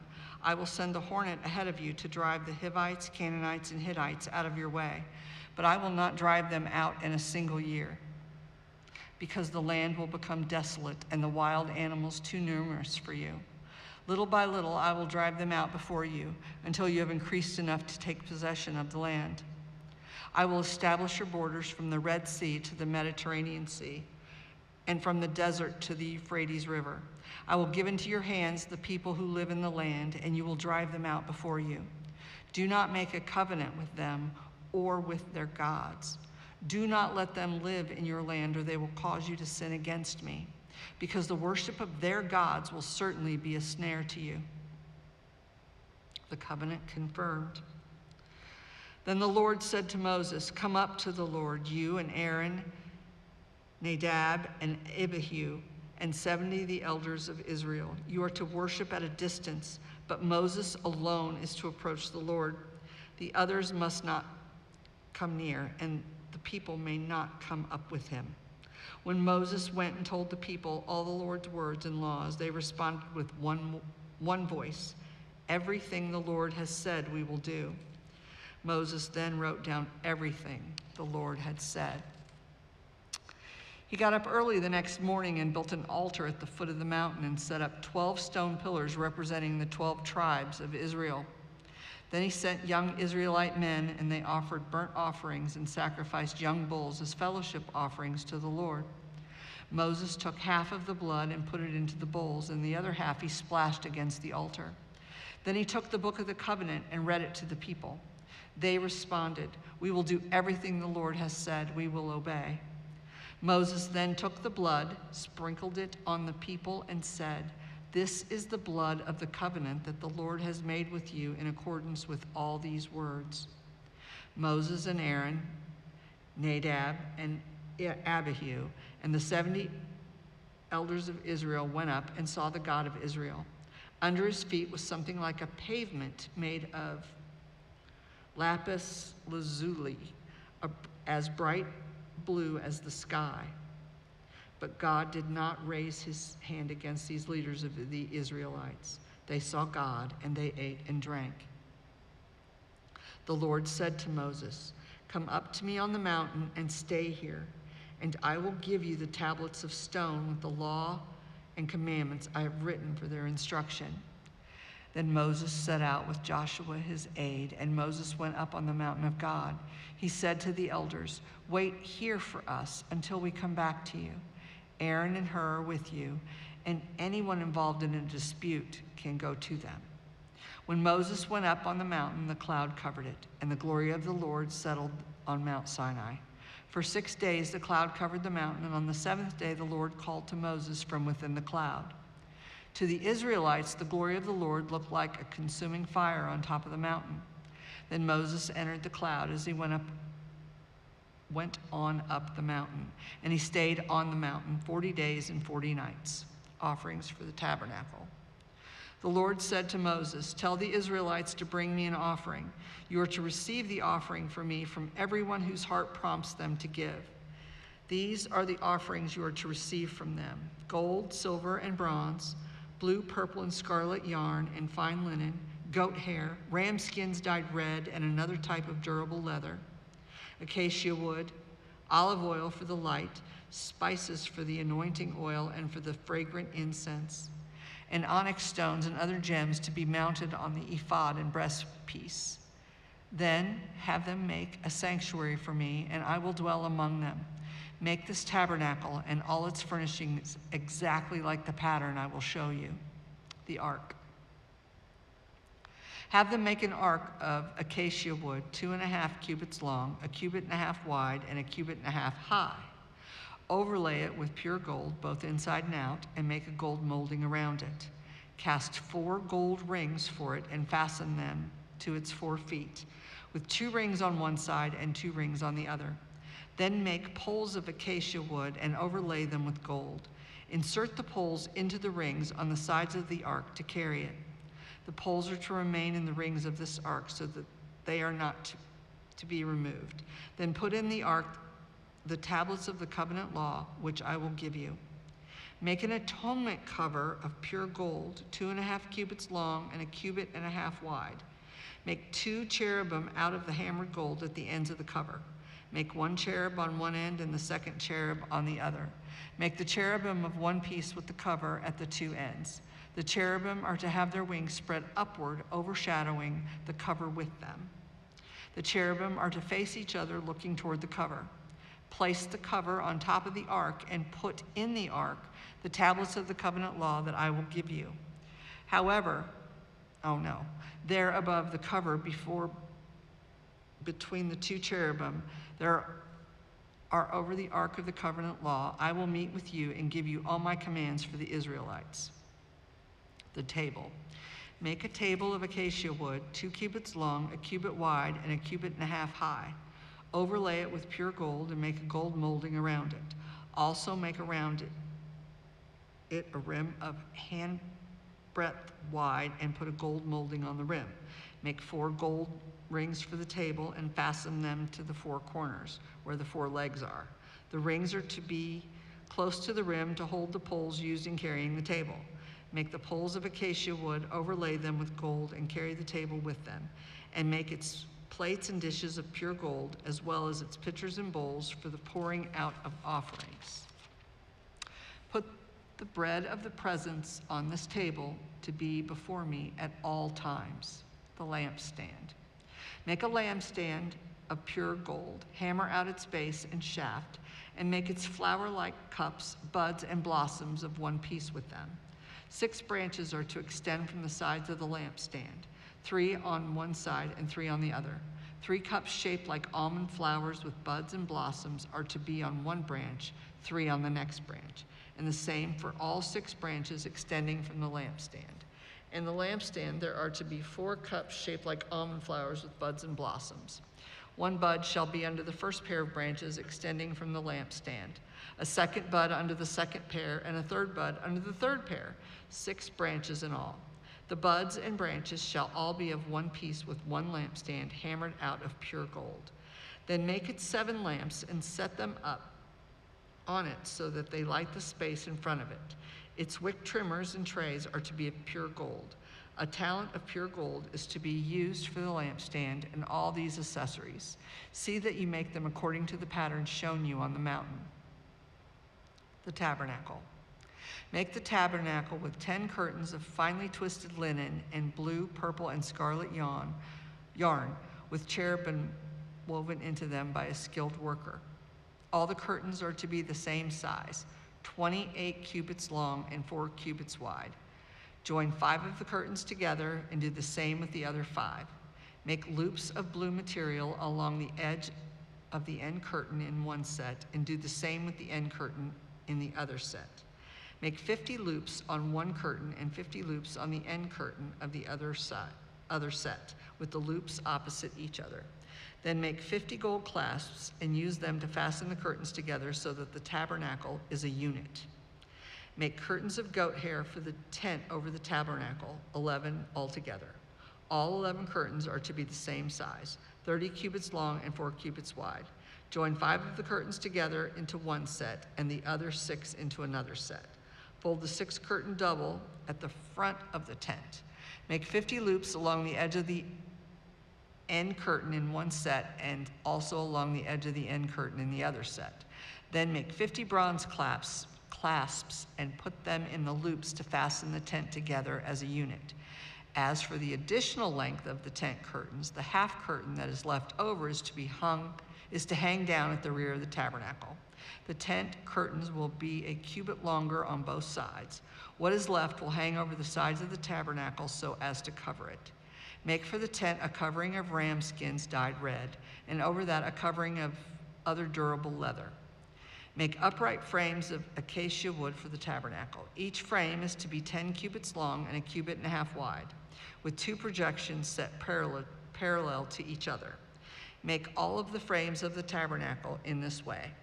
Make 20 frames for the south side of the tabernacle, and make 40 silver bases to go under them, 2 bases for each frame, 1 under each projection. For the other side, the north side of the tabernacle, make 20 frames and 40 silver bases, 2 under each frame. Make 6 frames for the far end, that is, the west end of the tabernacle, and make 2 frames for the corners at the far end. At these 2 corners, they must be double from the bottom all the way to the top and fitted into a single ring. Both shall be like that. So there will be 8 frames and 16 silver bases, 2 under each frame. Also make crossbars of acacia wood, 5 for the frames on one side of the tabernacle, 5 for those on the other side, and 5 for the frames on the west at the far end of the tabernacle. The center crossbar is to extend from end to end at the middle of the frames. Overlay the frames with gold and make gold rings to hold the crossbars. Also overlay the crossbars with gold. Set up the tabernacle according to the plan shown you on the mountain. Make a curtain of blue, purple, and scarlet yarn and finely twisted linen with cherubim woven into it by a skilled worker. Hang it with gold hooks on 4 posts of acacia wood overlaid with gold and standing on 4 silver bases. Hang the curtain from the clasp and place the Ark of the Covenant law behind the curtain. The curtain will separate the holy place from the most holy place. Put the atonement cover on the Ark of the Covenant law in the most holy place. Place the table outside the curtain on the north side of the tabernacle and put the lampstand opposite on the south side. For the entrance to the tent, make a curtain of blue, purple, and scarlet yarn and finely twisted linen, the work of an embroiderer. Make gold hooks for this curtain and 5 posts of acacia wood overlaid with gold, and cast 5 bronze bases for them. The altar of burnt offering. Build an altar of acacia wood 3 cubits high. It is to be square, 5 cubits long and 5 cubits wide. Make a horn at each of the 4 corners so that the horns and altar are of one piece, and overlay the altar with bronze. Make all its utensils of bronze, its pots to remove the ashes, and its shovels, sprinkling bowls, meat forks, and fire pans. Make a grating for it, a bronze network, and make a bronze ring at each of the 4 corners of the network. Put it in under the ledge of the altar so that it is halfway up the altar. Make poles of acacia wood for the altar and overlay them with bronze. The poles are to be inserted into the ring so that they will be on 2 sides of the altar when it is carried. Make the altar hollow out of boards. It is to be made just as you were shown on the mountain. The courtyard. Make a courtyard for the tabernacle. The south side shall be 100 cubits long and is to have curtains of finely twisted linen, with 20 posts and 20 bronze bases with silver hooks and bands on the posts. The north side shall also be 100 cubits long and is to have curtains with 20 posts and 20 bronze bases with all silver hooks and bands on the posts. The west end of the courtyard shall be 50 cubits wide and have curtains with 10 posts and 10 bases. On the east end toward the sunrise, the courtyard shall be 50 cubits wide. Curtains 15 cubits long are to be on one side of the entrance with 3 posts and 3 bases. And curtains 15 cubits long are to be on the other side with 3 posts and 3 bases. For the entrance to the courtyard, provide a curtain 20 cubits long of blue, purple, and scarlet yarn and finely twisted linen, the work of an embroiderer, with 4 posts and 4 bases. All the posts around the courtyard are to have silver bands and hooks and bronze bases. The courtyard shall be 100 cubits long and 50 cubits wide, with curtains of finely twisted linen 5 cubits high, and with bronze bases. All the other articles used on the service of the tabernacle, whatever their function, including all the tent pegs for it and for those of the courtyard, are to be of bronze. Oil for the lampstand.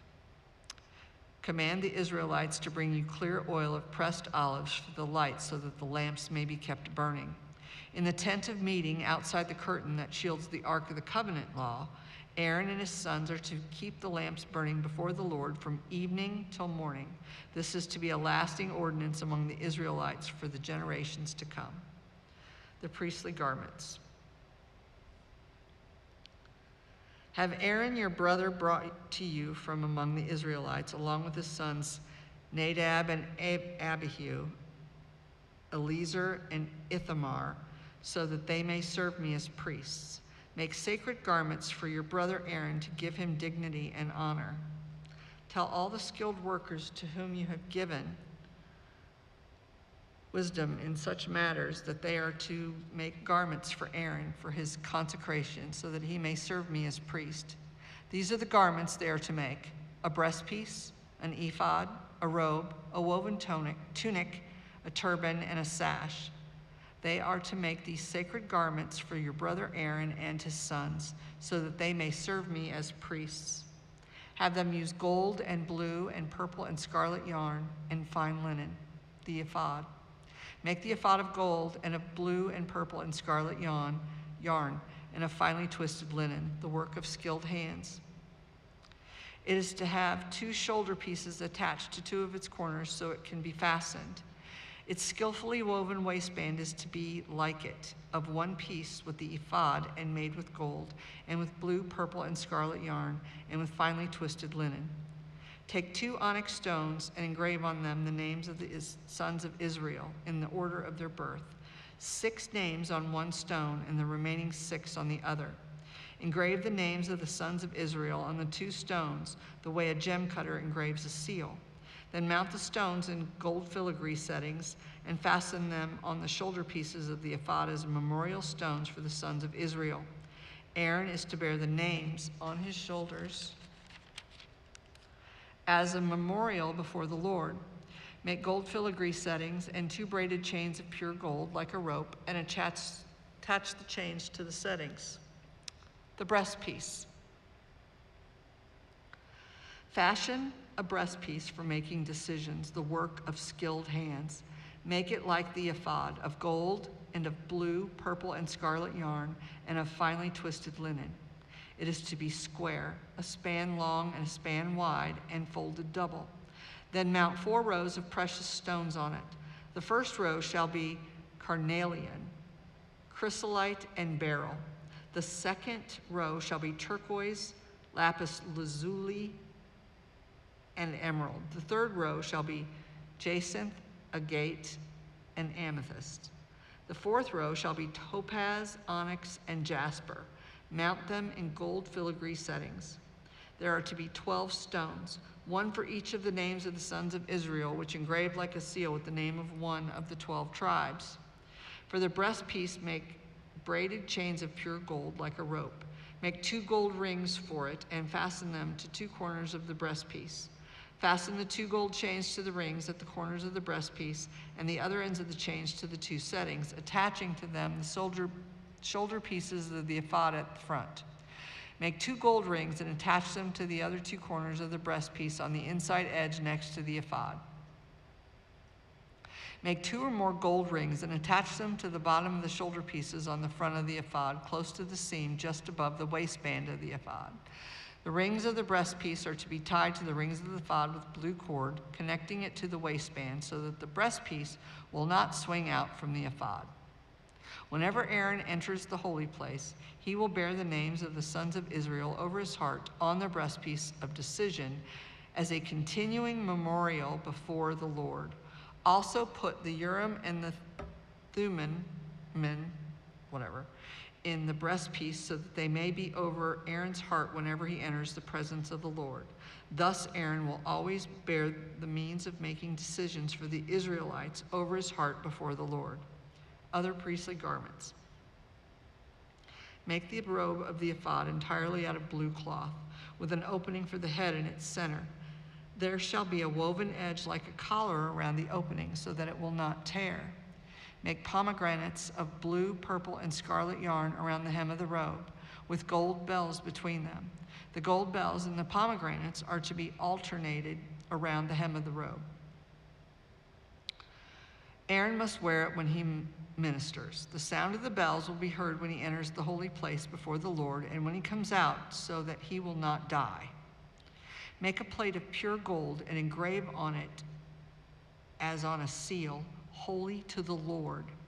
Fasten a blue cord to it to attach it to the turban. It is to be on the front of the turban. It will be on Aaron's forehead, and he will bear the guilt involved in the sacred gifts for the Israelites consecrate wherever their gifts may be. It will be on Aaron's forehead continually so that they will be acceptable to the Lord. Weave the tunic of fine linen and make the turban of fine linen. The sash is to be the work of an embroiderer.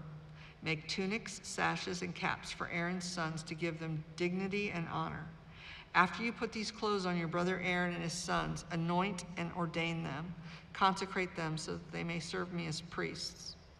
Make linen undergarments as a covering for the body, reaching from the waist to the thigh.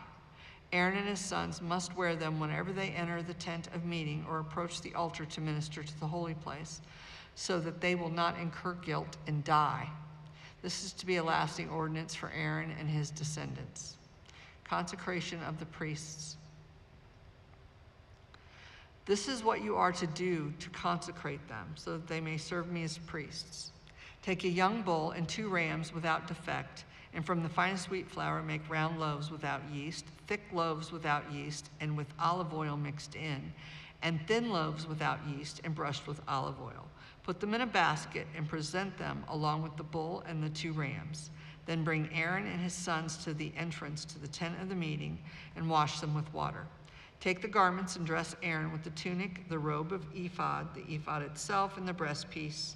Fasten the ephod on him by its skillfully woven waistband. Put the turban on his head and attach the sacred emblem to the turban. Take the anointing oil and anoint him by pouring it on his head. Bring his sons and dress them in tunics and fasten caps on them. Then tie sashes on Aaron's and his sons. The priesthood is theirs by a lasting ordinance. Then you shall ordain Aaron and his sons. Bring the bull to the front of the tent of meeting, and Aaron and his sons shall lay their hands on its head. Slaughter it in the Lord's presence and at the entrance to the tent of meeting. Take some of the bull's blood and put it on the horns of the altar with your finger, and pour out the rest of it at the base of the altar. Then take all the fat on the internal organs, the long lobe of the liver, and both kidneys with the fat on them, and burn them on the altar. But burn the bull's flesh and its hide and its intestines outside the camp. It is a sin offering. Take one of the rams, and Aaron and his sons shall lay their hands on its head. Slaughter it and take the blood and splash it against the sides of the altar. Cut the ram into pieces and wash the internal organs and the legs, putting them with the head and the other pieces. Then burn the entire ram on the altar. It is a burnt offering to the Lord, a pleasing aroma, a food offering presented to the Lord. Take the other ram, and Aaron and his sons shall lay their hands on its head. Slaughter it, take some of its blood, and put it on the lobes of the right ears of Aaron and his sons, on the thumbs of their right hands, and on the big toes of their right feet. Then splash blood against the sides of the altar.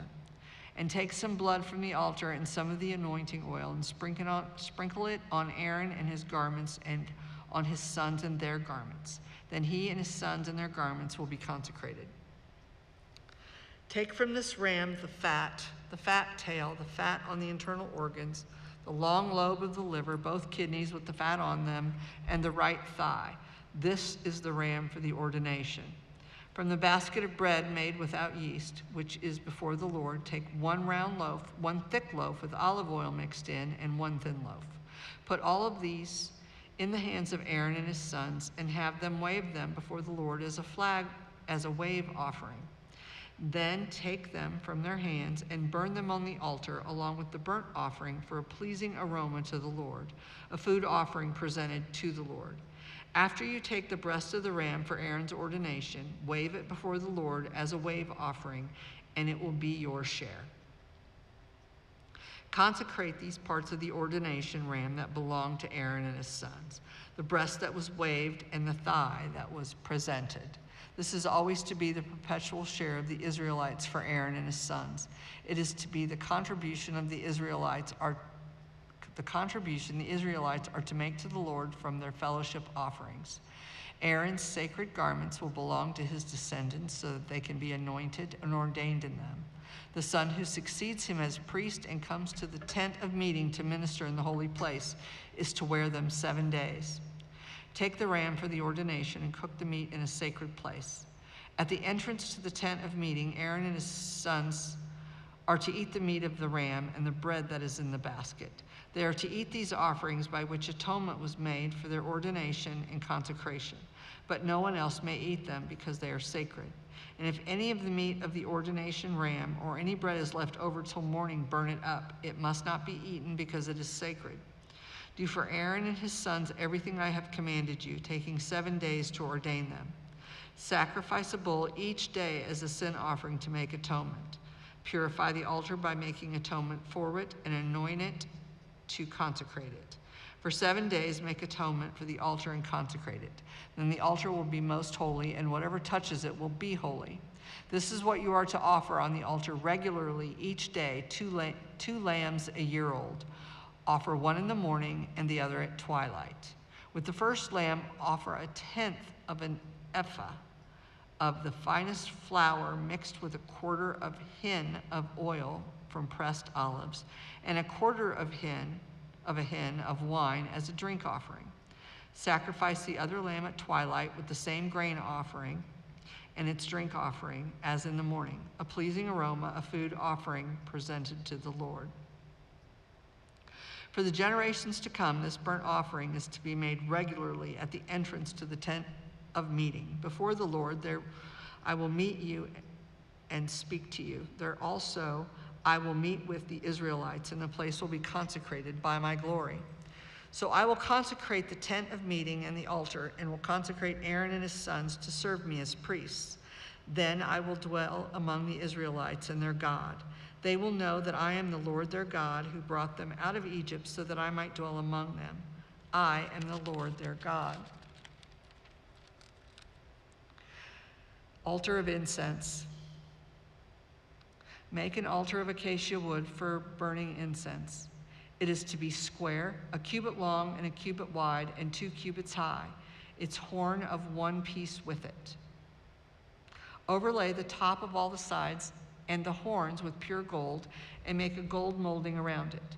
Make 2 gold rings for the altar below the molding, 2 on each of the opposite sides, to hold the poles used to carry it. Make the poles of acacia wood and overlay them with gold. Put the altar in front of the curtain that shields the Ark of the Covenant law, before the atonement cover that is over the tablets of the covenant law, where I will meet with you. Aaron must burn fragrant incense on the altar every morning when he tends his lamps. He must burn incense again when he lights the lamps at twilight, so incense will burn regularly before the Lord for the generations to come. Do not offer on this altar any other incense or any burnt offerings or grain offering, and do not pour drink offering on it. Once a year, Aaron shall make atonement on its horns. This annual atonement must be made with the blood of the atoning sin offering for the generations to come. It is most holy to the Lord. Atonement money. Then the Lord said to Moses, when you take a census of the Israelites to count them, each one must pay the Lord a ransom for his life at the time he is counted. Then no plague will come on them when you number them.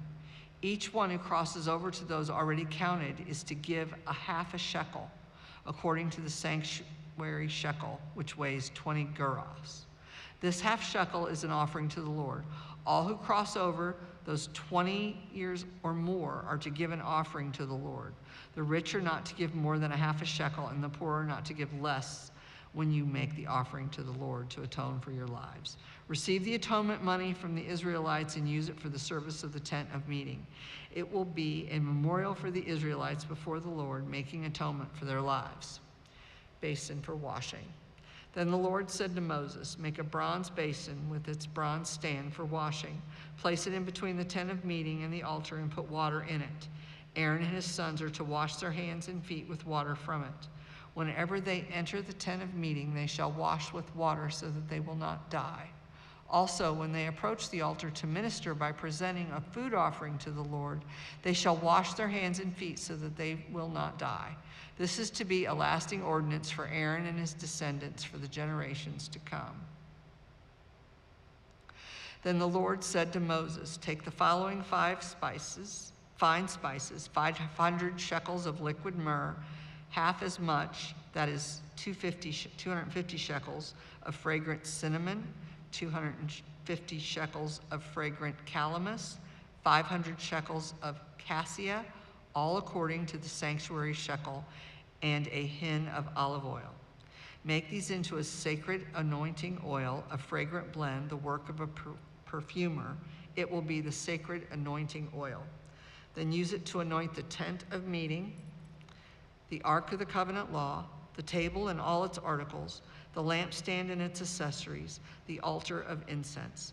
The altar of burnt offering and all its utensils and the basin with its stand. You shall consecrate them so that they will be most holy, and whatever touches them will be holy. Anoint Aaron and his sons and consecrate them so that they may serve me as priests. Say to the Israelites, this is to be my sacred anointing oil for the generations to come. Do not pour it on anyone else's body, and do not make any other oil using the same formula. It is sacred, and you are to consider it sacred. Whoever makes perfume like it and puts it on anyone other than a priest must be cut off from their people. Incense. Then the Lord said to Moses, take fragrant spices, gum resin, onycha, and galbanum, and pure frankincense, all in equal amounts, and make a fragrant blend of incense, the work of a perfumer. It is to be salted and pure and sacred. Grind some of it to a powder and place it in front of the ark of the covenant law in the tent of meeting, where I will meet with you. It shall be most holy to you. Do not make any incense with this formula for yourselves. Consider it holy to the Lord. Whoever makes incense like it to enjoy its fragrance must be cut off from their people. Bezalel and Oholiab. Then the Lord said to Moses, see, I have chosen Bezalel, son of Uri, the son of Hur, the tribe of Judah, and I have filled him with the Spirit of God, with wisdom, with understanding, with knowledge, and with all kinds of skills, to make artistic designs for work in gold, silver, and bronze, to cut and set stones, to work in wood, and to engage in all kinds of crafts. Moreover, I have appointed Oholiab, son of Ahisamach, of the tribe of Dan, to help him. Also, I've given ability to all of the skilled workers to make everything I have commanded you: the tent of meeting, the ark of the covenant law with the atonement cover on it, and all the other furnishings of the tent, the table and its articles, the pure gold lampstand and all its accessories, the altar of incense, the altar of burnt offering and all its utensils, the basin with its stand, and also the woven garments, both the sacred garments for Aaron and the priests, and the garments for his sons when they serve as priests, and the anointing oil and fragrant incense for the holy place. They are to make them just as I commanded you. The Sabbath. Then the Lord said to Moses, say to the Israelites, you must observe my Sabbaths. This will be a sign between me and you for the generations to come, so you may know that I am the Lord who makes you holy. Observe the Sabbath, because it is holy to you. Anyone who desecrates it is to be put to death. Those who do any work on that day must be cut off from their people. For 6 days work is to be done, but the seventh day is a day of Sabbath rest, holy to the Lord. Whoever does any work on the Sabbath day is to be put to death. The Israelites are to observe the Sabbath, celebrating it for generations to come as a lasting covenant. It will be a sign between me and the Israelites forever. For in 6 days the Lord made the heavens and the earth, and on the seventh day he rested and was refreshed. When the Lord finished speaking to Moses on Mount Sinai, he gave him the 2 tablets of the covenant law, the tablets of stone inscribed by the finger of God, the golden calf. When the people saw that Moses was so long in coming down from the mountain, they gathered around Aaron and said, come, make us gods who will go before us. As for this fellow Moses who brought us up out of Egypt, we don't know what has happened to him. Aaron answered them, take off the gold earrings that your wives, your sons, and your daughters are wearing, and bring them to me. So all the people took off their earrings and brought them to Aaron. He took what they handed him and made it into an idol cast in the shape of a calf, fashioning it with a tool. Then they said, these are your gods, Israel, who brought you up out of Egypt. When Aaron saw this, he built an altar in front of the calf and announced, tomorrow there will be a festival to the Lord. So the next day the people rose early and sacrificed burnt offerings and presented fellowship offerings. Afterward they sat down to eat and drink and got up to indulge in revelry. Then the Lord said to Moses, go down, because your people whom you brought up out of Egypt have become corrupt. They have been quick to turn away from what I have commanded them and have made themselves an idol cast in the shape of a calf. They've bowed down to it and sacrificed to it and have said, 'These are your gods, Israel, who brought you up out of Egypt.' I have seen these people," the Lord said to Moses, "and they are stiff-necked people. Now leave me alone so that my anger may burn against them and that I may destroy them. Then I will make you into a great nation." But Moses sought the favor of the Lord his God. "Lord," he said, "why should your anger burn against your people, whom you have brought out of Egypt with great power and a mighty hand? Why should the Egyptians say, 'It was with evil intent that he brought them out, to kill them in the mountains and to wipe them off the face of the earth'? Turn from your fierce anger, relent, and do not bring disaster on your people. Remember your servants Abraham, Isaac, and Israel, to whom you swore by your own self. I will make your descendants as numerous as the stars in the sky, and I will give your descendants all this land I promised them, and it will be their inheritance forever." Then the Lord relented and did not bring on his people the disaster he had threatened. Moses turned and went down the mountain with the 2 tablets of the covenant law in his hands. They were inscribed on both sides, front and back. The tablets were the work of God. The writing was the writing of God engraved on the tablets. When Joshua heard the noise of the people shouting, he said to Moses, "There is the sound of war in the camp." Moses replied, "It is not the sound of victory. It is not the sound of defeat. It is the sound of singing that I hear." When Moses approached the camp and saw the calf and the dancing, his anger burned, and he threw the tablets out of his hands, breaking them into pieces at the foot of the mountain. And he took the calf of the people had made and burned it in the fire. Then he ground it to powder, scattered it on the water, and made the Israelites drink it. He said to Aaron, "What did these people do to you that you led them into such great sin?" "Do not be angry, my lord," Aaron answered. "You know how prone these people are to evil. They said to me, 'Make us gods who will go before us.'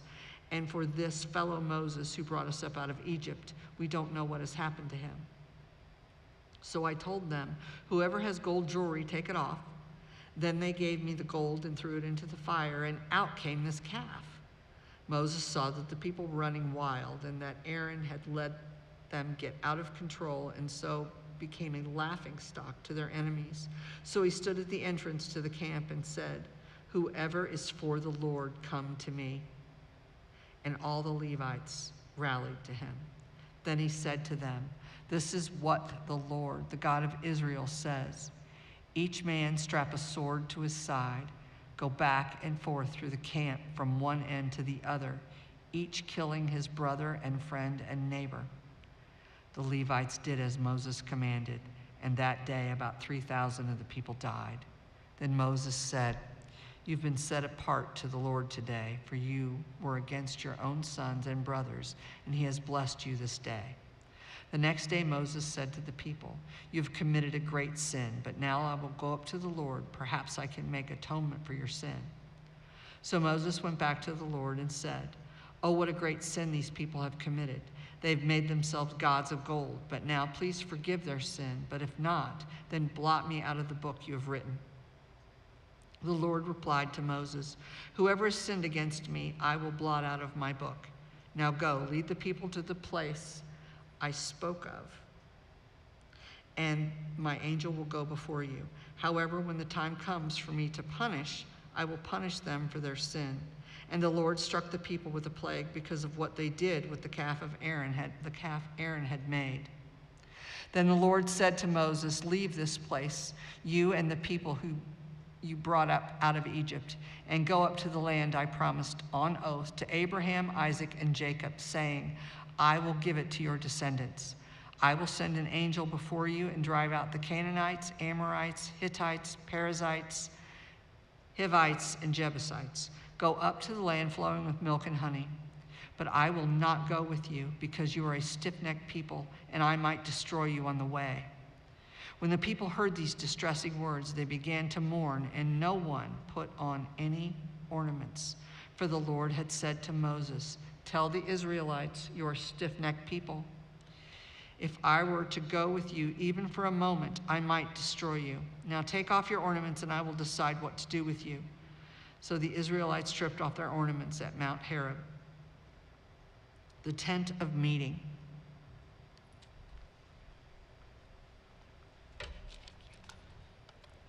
Thank you. The tent of meeting. Now Moses used to take a tent and pitch it outside the camp, some distance away, calling it tent of meeting. Anyone inquiring of the Lord would go to the tent of meeting outside the camp, and whenever Moses went out to the tent, all the people rose and stood at the entrances to their tents, watching Moses until he entered the tent. As Moses went into the tent, the pillar of cloud would come down and stay at the entrance, while the Lord spoke with Moses. Whenever the people saw the pillar of cloud standing at the entrance to the tent, they all stood and worshiped, each at the entrance to their tent. The Lord would speak to Moses face to face, as one speaks to a friend. Then Moses would return to the camp, but his young aide, Joshua, son of Nun, did not leave the tent. Moses and the glory of the Lord. Moses said to the Lord, "You have been telling me, lead these people, but you have not let me know whom you will send with me. You have said, I know you by name, and you have found favor with me. If you are pleased with me, teach me your ways, so that I may know you and continue to find favor with you. Remember that this nation is your people." The Lord replied, "My presence will go with you, and I will give you rest." Then Moses said to him, "If your presence does not go with us, do not send us up from here. How will anyone know that you are pleased with me and with your people unless you go with us? What else will distinguish me and your people from all the other people on the face of the earth?" And the Lord said to Moses, "I will do the very thing you have asked, because I am pleased with you, and I know you by name." Then Moses said, "Now show me your glory." And the Lord said, "I will cause all my goodness to pass in front of you, and I will proclaim my name, the Lord, in your presence. I will have mercy on whom I will have mercy, and I will have compassion on whom I will have compassion." But he said, "You cannot see my face, for no one may see my face and live." Then the Lord said, "There is a place near me where you may stand on a rock, where my glory passes by. I will put you in the cleft of the rock and cover you with my hand until I've passed by. Then I will remove my hand, and you will see my back, but my face must not be seen." The new stone tablets, Exodus 34. The Lord said to Moses, "Chisel out 2 stone tablets like the first ones, and I will write on them the words that were on the first tablets, which you broke. Be ready in the morning, and then come up on Mount Sinai. Present yourself to me there on top of the mountain. No one is to come with you or be seen anywhere on the mountain. Not even the flocks and herds may graze in front of the mountain." So Moses chiseled out 2 stone tablets like the first ones and went up Mount Sinai early in the morning, as the Lord had commanded him. And he carried the 2 stone tablets in his hands. Then the Lord came down in the cloud and stood there with him and proclaimed his name, the Lord. And he passed in front of Moses, proclaiming, the Lord, the compassionate and gracious God, slow to anger, abounding in love and faithfulness, maintaining love to thousands and forgiving wickedness, rebellion, and sin. Yet he does not leave the guilty unpunished. He punishes the children and their children for the sin of the parents to the 3rd and 4th generation. Moses bowed to the ground at once and worshiped. "Lord," he said, "if I have found favor in your eyes, then let the Lord go with us.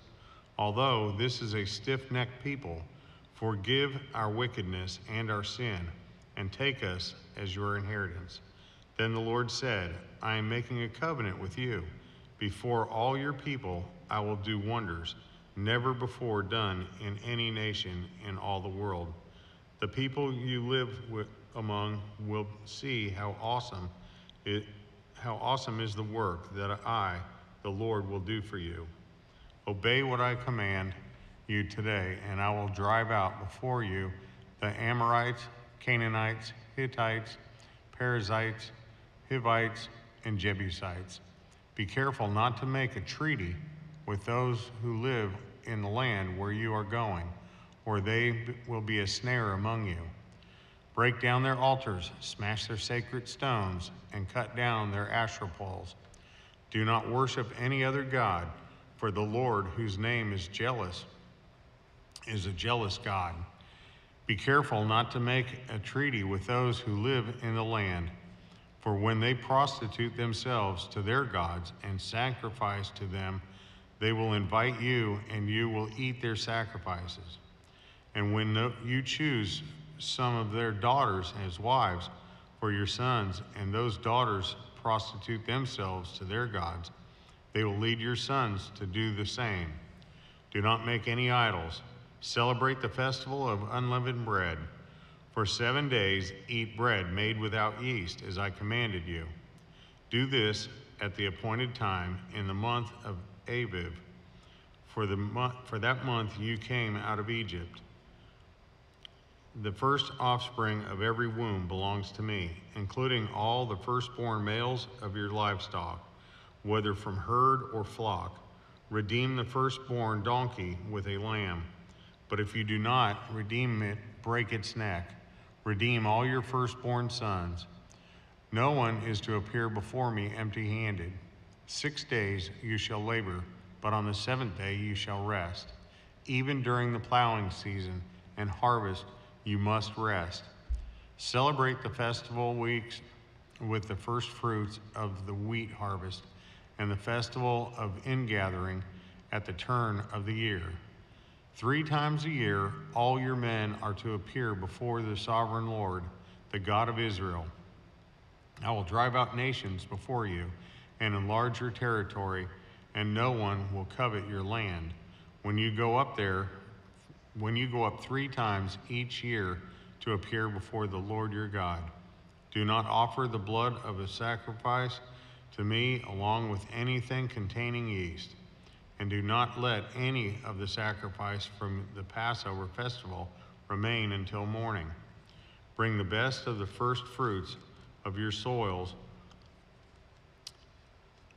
Bring the best of the first fruit of your soil to the house of the Lord your God.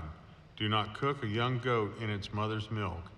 Then the Lord said to Moses, write down these words, for in accordance with these words I have made a covenant with you and with Israel.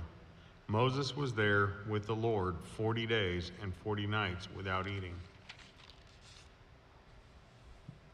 eating bread or drinking water, and he wrote on the tablets the words of the covenant, the 10 Commandments. The radiant face of Moses.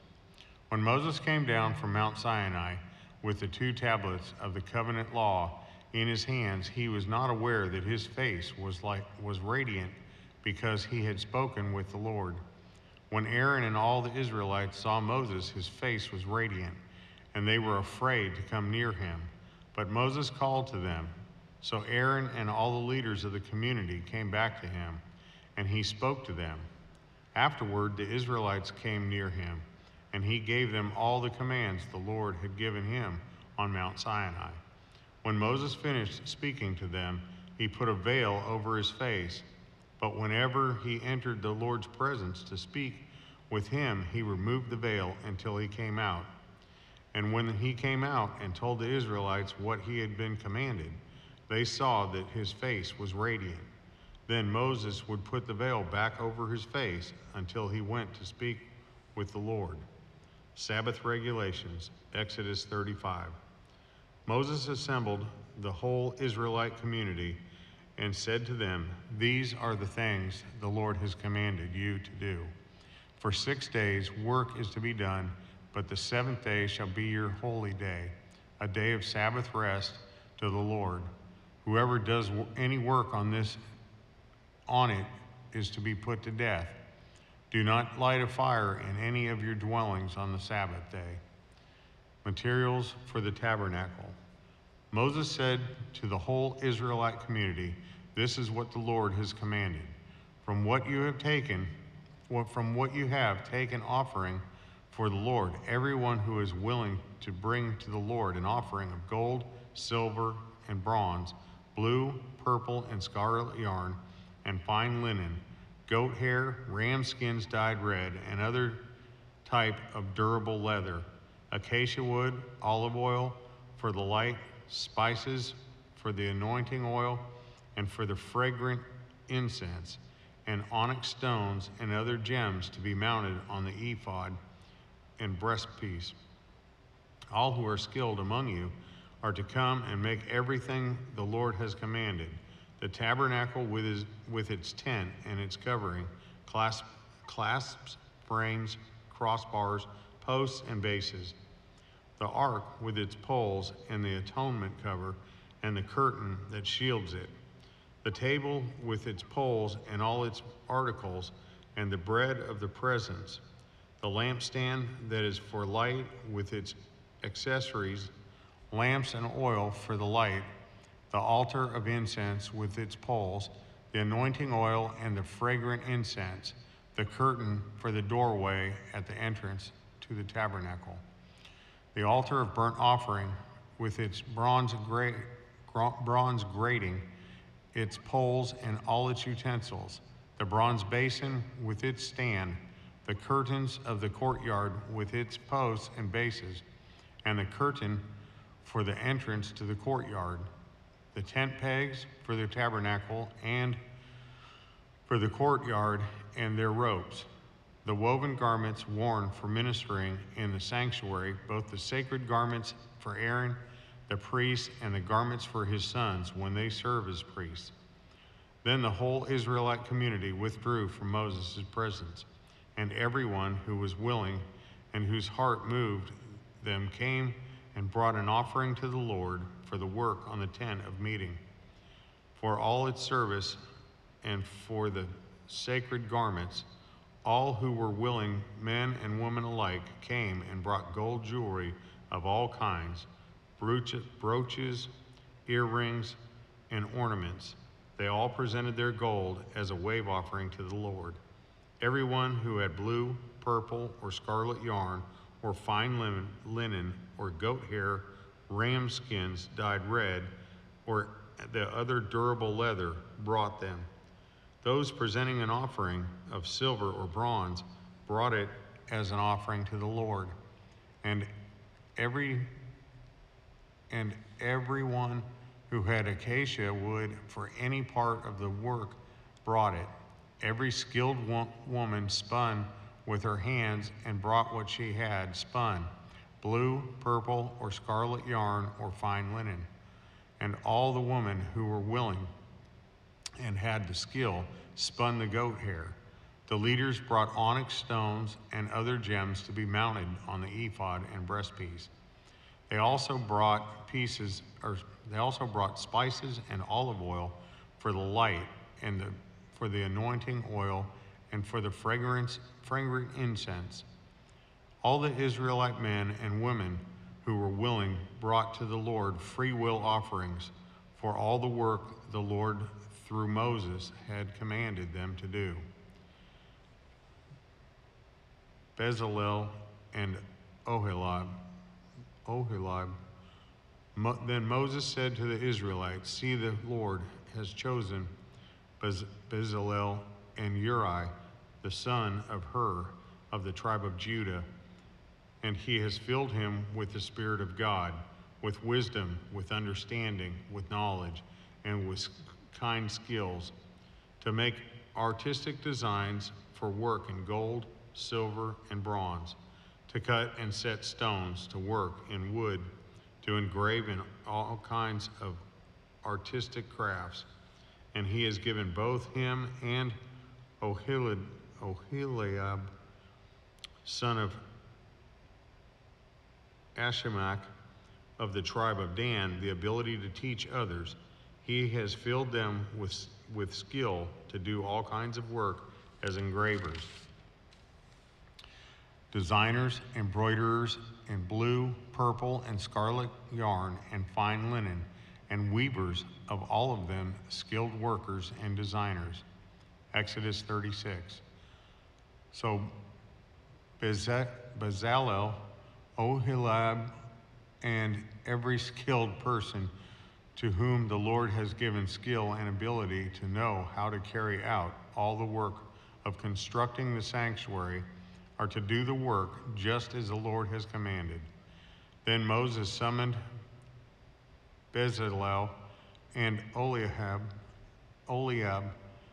and every skilled person to whom the Lord had given ability and who was willing to come and do the work. They received from Moses all the offerings the Israelites had brought to carry out the work of constructing the sanctuary, and the people continued to bring free will offerings morning after morning. So all the skilled workers who were doing all the work on the sanctuary left what they were doing and said to Moses, "The people are bringing more than enough for doing the work the Lord commanded to be done." Then Moses gave an order, and they set his word throughout the camp. No man or woman is to make anything else as an offering for the sanctuary. And so the people were restrained from bringing more, because what they already had was more than enough to do all the work. The tabernacle. All those who were skilled among the workers made the tabernacle with 10 curtains of finely twisted linen and blue and purple and scarlet yarn, with cherubim woven into them by expert hands. All the curtains were the same size, 28 cubits long, 4 cubits wide. They joined 5 of the curtains together and did the same with the other 5. Then they made loops of blue material along the edge of the end curtain in one set, and the same was done with the end curtain in the other set. They also made 50 loops on one curtain and 50 loops on the end curtain of the other set, with the loops opposite each other. Then they made 50 gold clasps and used them to fasten the 2 sets of curtains together, so that the tabernacle was a unit. They made curtains of goat hair for the tent over the tabernacle, 11 altogether. All 11 curtains were the same size, 30 cubits long and 4 cubits wide. They joined 5 of the curtains into one set and the other 6 into another set. Then they made 50 loops along the edge of the end curtain in one set, and also along the edge of the curtain on the other set. They made 50 bronze clasps to fasten the tent together as a unit. Then they made for the tent a covering of ram skins dyed red, and over that a covering of the other durable leather. They made upright frames of acacia wood for the tabernacle. Each frame was 10 cubits long and 1.5 cubits wide, with 2 projections set parallel to each other. They made all the frames of the tabernacle in this way. They made 20 frames for the south side of the tabernacle and made 40 silver bases to go under them, 2 bases for each frame, 1 under each projection. For the other side, the north side of the tabernacle, they made 20 frames and 40 silver bases, 2 under each frame. They made 6 frames for the far end, that is the west end of the tabernacle, and 2 frames were made for the corners of the tabernacle at the far end. At these 2 corners, the frames were double from the bottom all the way to the top and fitted into a single ring. Both were made alike. So there were 8 frames and 16 silver bases under each frame. They also made crossbars of acacia wood, 5 for the frames on one side of the tabernacle, 5 for those on the other side, and 5 for the frames on the west at the far end of the tabernacle. They made the center crossbar so that it extended from end to end at the middle of the frames. They overlaid the frames with gold and made gold rings to hold the crossbars. They also overlaid the crossbars with gold. They made the curtain of blue, purple, and scarlet yarn and finely twisted linen. The cherubim woven into it by a skilled worker. They made 4 posts of acacia wood for it and overlaid them with gold. They made gold hooks for them and cast their 4 silver bases. For the entrance to the tent, they made a curtain of blue, purple, and scarlet yarn and finely twisted linen, the work of an embroiderer. And they made 5 posts with hooks for them. They overlaid the tops of the posts and their bands with gold and made their 5 bases of bronze, the ark, Exodus 37. Bezalel made the ark of the acacia wood, 2.5 cubits long and 1.5 cubits wide, and 1.5 cubits high. He overlaid it with pure gold, both inside and out, and made a gold molding around it. He cast 4 gold rings for it and fastened them to its 4 feet, with 2 rings on one side and 2 rings on the other. Then he made poles of acacia wood and overlaid them with gold. And he inserted the poles into the rings on the sides of the ark to carry it. He made the atonement cover of pure gold, 2.5 cubits long and 1.5 cubits wide. Then he made 2 cherubim out of hammered gold at the ends of the cover. He made 1 cherubim on the one end and the second cherubim on the other. At the 2 ends he made them of one piece with the cover. The cherubim had their wings spread upward, overshadowing the cover with them. The cherubim faced each other, looking toward the cover. The table. They made the table of acacia wood, 2 cubits long and 1 cubit wide, and 1.5 cubits high. They overlaid it with pure gold and made a gold molding around it. They also made around it a rim of a handbreadth wide and put gold molding on the rim. They cast 4 gold rings for the table and fastened them to the 4 corners where the 4 legs were. The rings were put close to the rim to hold the poles used in carrying the table. The poles for carrying the table were made of acacia wood, and were overlaid with gold. And they made from pure gold the articles for the table, its plates and dishes and bowls, and its pitchers for the pouring out of drink offerings. The lampstand. They made the lampstand out of pure gold.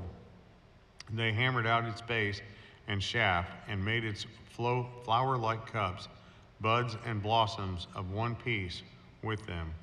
6 branches extended from the sides of the lampstand, 3 on one side, 3 on the other.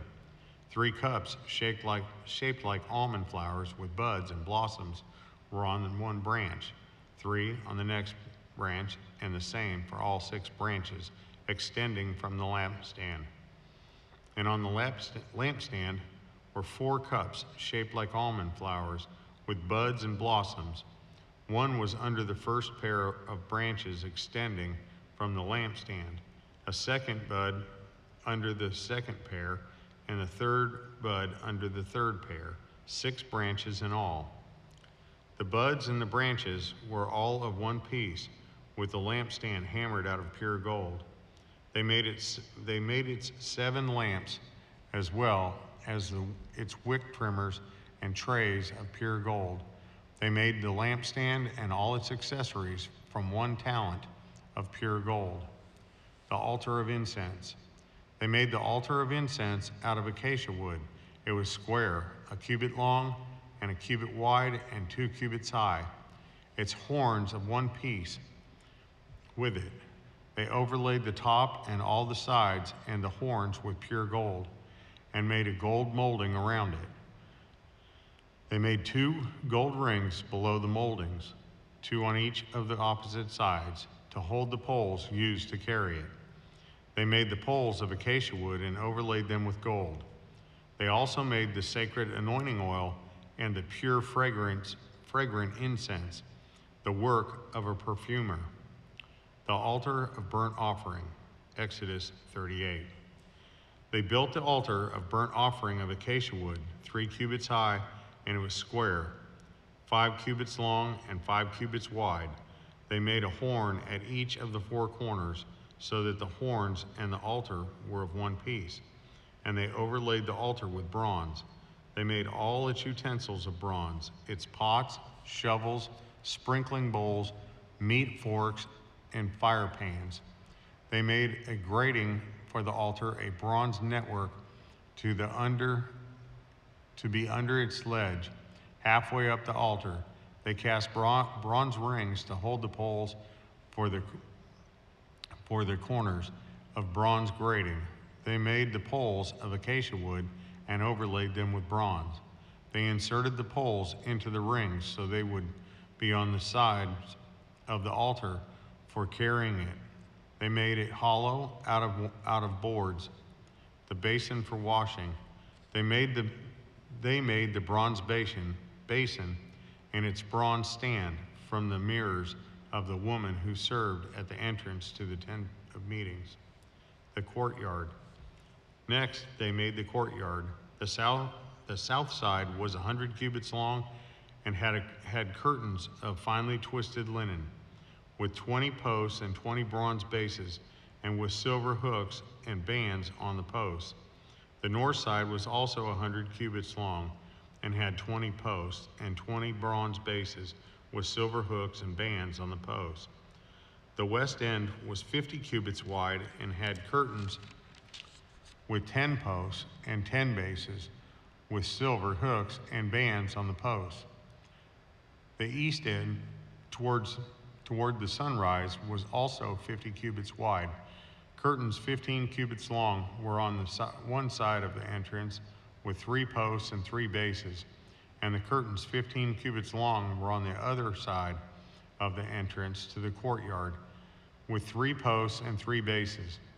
All the curtains around the courtyard were of finely twisted linen. The bases for the posts were bronze. The hooks and bands on the posts were silver, and their tops were overlaid with silver, so that all the posts of the courtyard had silver bands. The curtain for the entrance to the courtyard was made of blue, purple, and scarlet yarn and finely twisted linen, the work of an embroiderer. It was 20 cubits long, and like the curtains of the courtyard, 5 cubits high, with 4 posts and 4 bronze bases. Their hooks and bands were silver, and their tops were overlaid with silver. All the tent pegs of the tabernacle and surrounding courtyard were bronze. The materials used. These are the amounts of the materials used for the tabernacle of the covenant law, which were recorded at Moses' command by the Levites under the direction of Ithamar, son of Aaron, the priest. Bezalel, son of Uri, the son of Hur, of the tribe of Judah, made everything the Lord commanded Moses. With him was Aholiab, son of Ashimach, of the tribe of Dan, an engraver and designer and embroiderer in blue, purple, and scarlet yarn and fine linens. The total amount of gold from the wave offering used for all the work on the sanctuary was 29 talents, 730 shekels, according to the sanctuary shekel. The silver obtained from those of the community who were counted in the census was 100 talents and 1,775 shekels, according to the sanctuary shekel. 1 bekah per person, that is half a shekel, according to the sanctuary shekel, from everyone who had crossed over to those counted 20 years old or more, a total of 603,550 men. The total talents of silver were used to cast bases for the sanctuary and for the curtain, 100 bases from the 100 talents, 1 talent for each base. They used the 1,775 shekels to make the hooks for the posts, to overlay the top of the posts, and to make their bands. The bronze from the wave offering was 70 talents and 2,400 shekels. They used it to make the bases for the entrance to the tent of meeting. The bronze altar with its bronze grating and all its utensils, the bases for the surrounding courtyard and those for its entrance, and all the tent pegs for the tabernacle and those for the surrounding courtyard. The priestly garments, Exodus 39. From the blue, purple, and scarlet yarn, they made woven garments for ministering in the sanctuary. They also made sacred garments for Aaron, as the Lord commanded Moses. The ephod. They made the ephod of gold and blue, purple, and scarlet yarn, and of finely twisted linen. They hammered out thin sheets of gold and cut strands to be worked into the blue, purple, and scarlet yarn and fine linen, the work of skilled hands. They made shoulder pieces for the ephod, which were attached to 2 of its corners, so it could be fastened. Its skillfully woven waistband was like it, of one piece with the ephod, and made with gold and blue and purple and scarlet yarn, and with finely twisted linen. The Lord commanded Moses. They mounted the onyx stones in the gold filigree settings and engraved them like a seal with the names of the sons of Israel.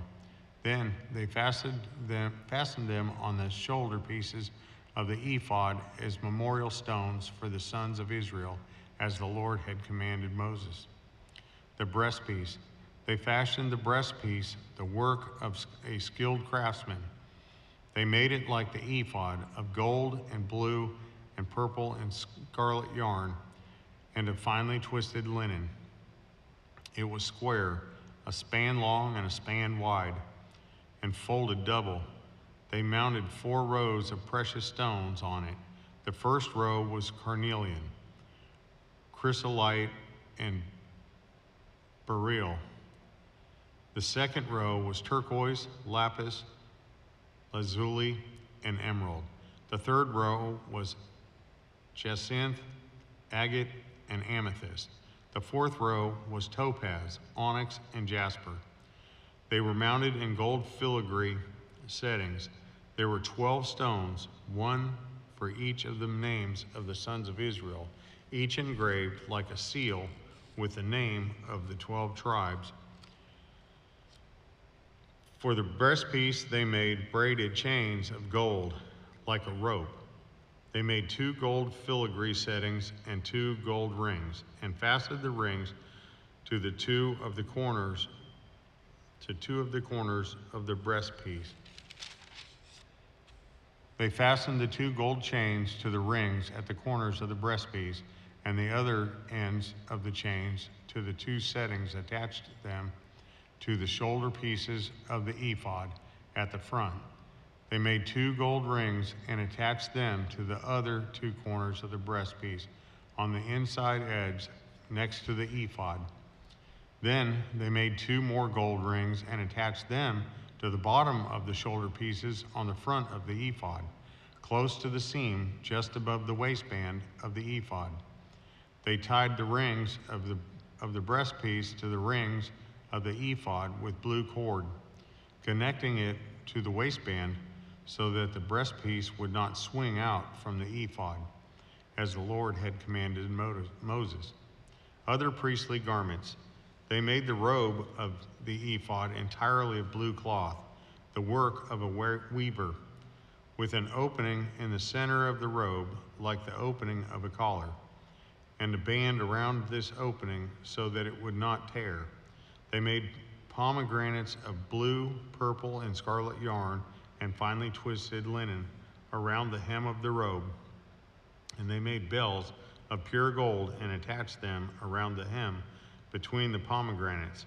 The bells and pomegranates alternated around the hem of the robe to be worn for ministering as the Lord commanded Moses. For Aaron and his sons, they made tunics of fine linen, the work of a weaver, and the turban of fine linen, the linen caps and the undergarments of finely twisted linen. The sash was made of finely twisted linen and blue, purple, and scarlet yarn, the work of an embroiderer, as the Lord commanded Moses. They made the plate, the sacred emblem, out of pure gold and engraved it on it like an inscription on a seal, holy to the Lord. Then they fastened a blue cord to it to attach it to the turban, as the Lord commanded Moses. Moses inspects the tabernacle. So all of the work on the tabernacle, the tent of meetings, was completed. The Israelites did everything just as the Lord commanded Moses.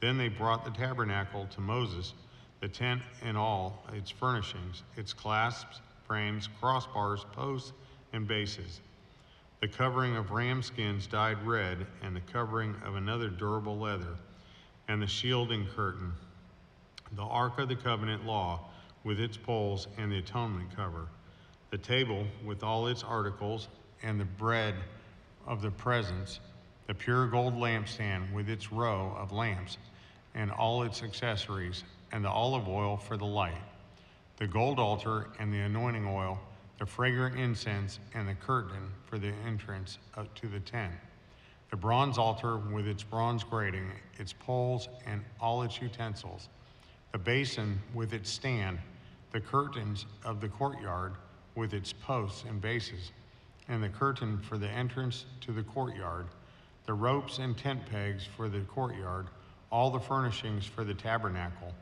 the tent of meetings, and the woven garments worn for ministering in the sanctuary, both the sacred garments for Aaron the priest and the garments for his sons when they were serving as priests. The Israelites had done all the work just as the Lord had commanded Moses. Moses inspected the work and saw that they had done it just as the Lord had commanded. So Moses blessed them. Setting up the tabernacle, Exodus 40. Then the Lord said to Moses, "Set up the tabernacle, the tent of meeting.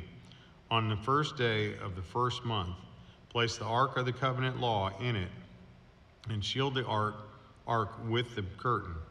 Bring in the table and set out what belongs on it. Then bring the lampstand and set its lamps. Place the gold altar of incense in front of the Ark of the Covenant law, and put the curtain at the entrance to the tabernacle. Place the altar of burnt offering in front of the entrance to the tabernacle, the tent of meeting. Place the basin between the tent of meeting and the altar and put water in it. Set up the courtyard around it and put the curtain at the entrance to the courtyard. Take the anointing oil and anoint the tabernacle and everything in it. Consecrate it and all its furnishings, and it will be holy. Then anoint the altar of burnt offerings and all its utensils. Consecrate the altar, and it will be most holy. Anoint the basin and its stand and consecrate them. Bring Aaron and his sons to the entrance to the tent of meeting and wash them with water. Then dress Aaron in the sacred garments. Anoint him and consecrate him so he may serve me as priest. Bring his sons and dress them in tunics. Anoint them just as you anointed their father, so they may serve me as priests. Their anointing will be to a priesthood that will continue throughout their generations. Moses did everything just as the Lord commanded him. So the tabernacle was set up on the first day of the first month.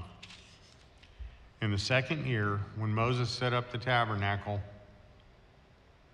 he put the bases in place, erected the frames, inserted the crossbars, and set up the posts. Then he spread the tent over the tabernacle and put the coverings over the tent, as the Lord had commanded him. He took the tablets of the covenant law and placed them in the ark, attached the poles to the ark, and put the atonement cover over it. Then he brought the ark into the tabernacle and hung the shielding curtains and shielded the ark of the covenant law as the Lord had commanded him. Moses placed the table in the tent of meeting on the north side of the tabernacle outside the curtain, and set out the bread on it before the Lord, as the Lord commanded him. He placed the lampstand in the tent of meeting opposite the table on the south side of the tabernacle, and set up the lamps before the Lord, as the Lord had commanded him. Moses placed the gold altar in the tent of meeting in front of the curtain, and burned fragrant incense on it, as the Lord commanded him. Then he put up the curtain at the entrance to the tabernacle. He set the altar of burnt offering near the entrance of the tabernacle, the tent of meeting, and offered on it burnt offerings and grain offerings, as the Lord had commanded him. He placed the basin between the tent of meeting and the altar, and put water in it for washing. And Moses and Aaron and his sons used it to wash their hands and feet. They washed whenever they entered the tent of meeting or approached the altar, as the Lord commanded Moses. Then Moses set up the courtyard around the tabernacle and altar, and put up the curtain at the entrance to the courtyard. And so Moses finished the work. The glory of the Lord. Then the cloud covered the tent of meeting, and the glory of the Lord filled the tabernacle. Moses could not enter the tent of meeting because the cloud had settled on it, and the glory of the Lord filled the tabernacle. In all the travels of the Israelites, whenever the cloud lifted from above the tabernacle, they would set out. But if the cloud did not lift, they did not set out until the day it lifted. So the cloud of the Lord was over the tabernacle by day, and fire was in the cloud by night, in the sight of all the Israelites during their travels. Leviticus chapter 1, the burnt offering. The Lord called to Moses and spoke to him from the tent of meeting. He said, "Speak to the Israelites and say to them, when anyone among you brings an offering to the Lord, bring as an offering of an animal from either the herd or the flock. If the offering is a burnt offering from the herd, you are to offer a male without defect. You must present it at the entrance to the tent of meeting, so that it will be acceptable to the Lord. You are to lay your hand on the head of the burnt offering, and it will be accepted on your behalf to make atonement for you.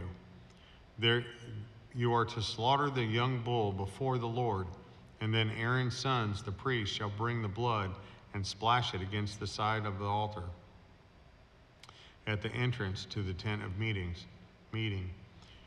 You are to skin the burnt offering and cut it into pieces. The sons of Aaron, the priests, are to put fire on the altar and arrange wood on the fire.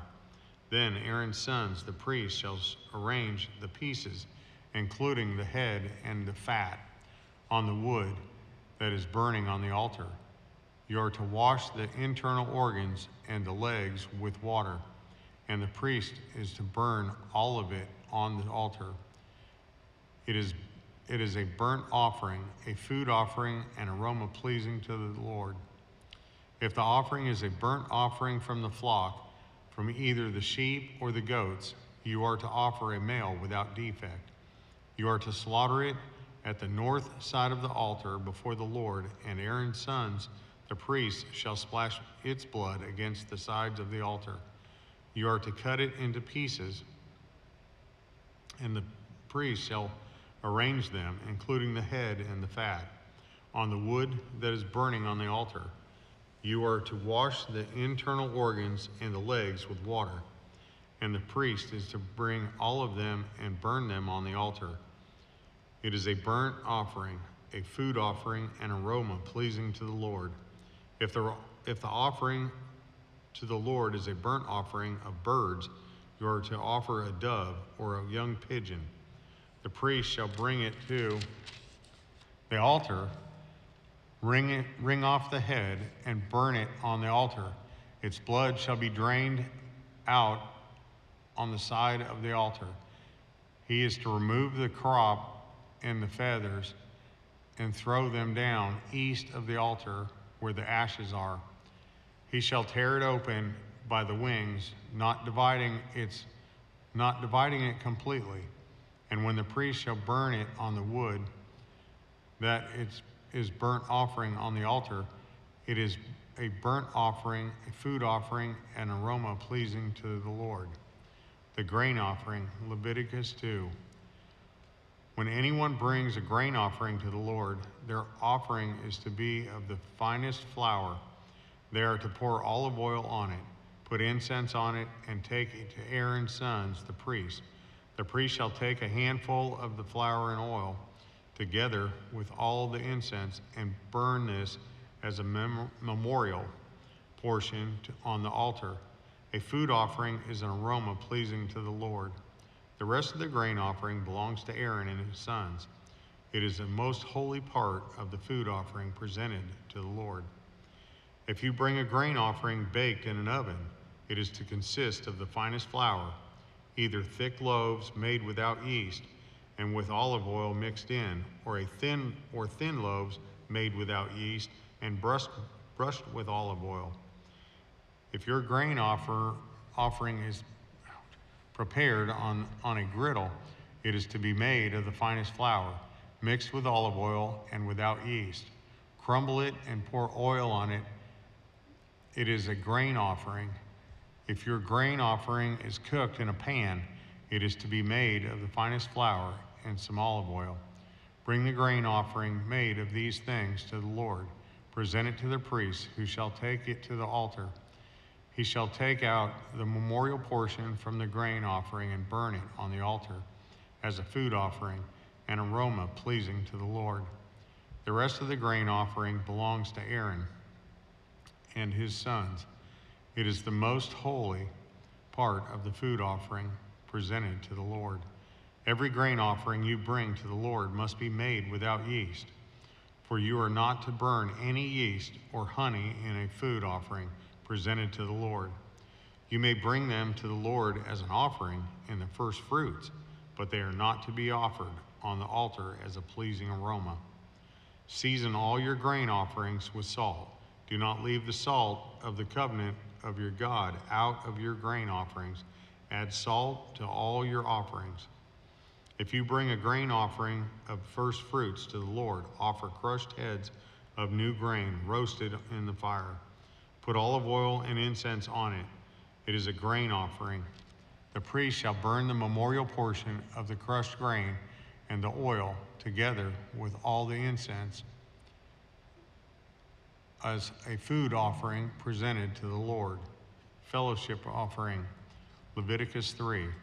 If your offering is a fellowship offering, and you offer an animal from the herd, whether male or female, you are to present before the Lord an animal without defect. You are to lay your hand on the head of your offering and slaughter it at the entrance to the tent of meeting. Then Aaron's sons, the priest, shall splash the blood against the sides of the altar. From the fellowship offering to the Lord, the internal organs and all the fat that is connected to them, both kidneys and the fat on them near the loins, and the long lobe of the liver, which you will remove with the kidneys. Then Aaron's sons are to burn it on the altar on top of the burnt offering that is lying on the burning wood. It is a food offering, an aroma pleasing to the Lord. If you offer an animal from the flock as a fellowship offering to the Lord, you are to offer a male or female without defect. If you offer a lamb, you are to present it before the Lord, lay your hand on its head, and slaughter it in front of the tent of meeting. Then Aaron's sons shall splash its blood against the sides of the altar. From fellowship offering, you are to bring a food offering to the Lord. Its fat, the entire fat tail cut off close to the backbone, the internal organs and all the fat that is connected to them, both kidneys with the fat on them near the loins, and the long lobe of the liver, which you will remove with the kidneys. The priest shall burn them on the altar as a food offering presented to the Lord. If your offering is a goat, you are to present it before the Lord, lay your hand on its head, and slaughter it in front of the tent of meeting. Then Aaron's sons shall splash its blood against the sides of the altar.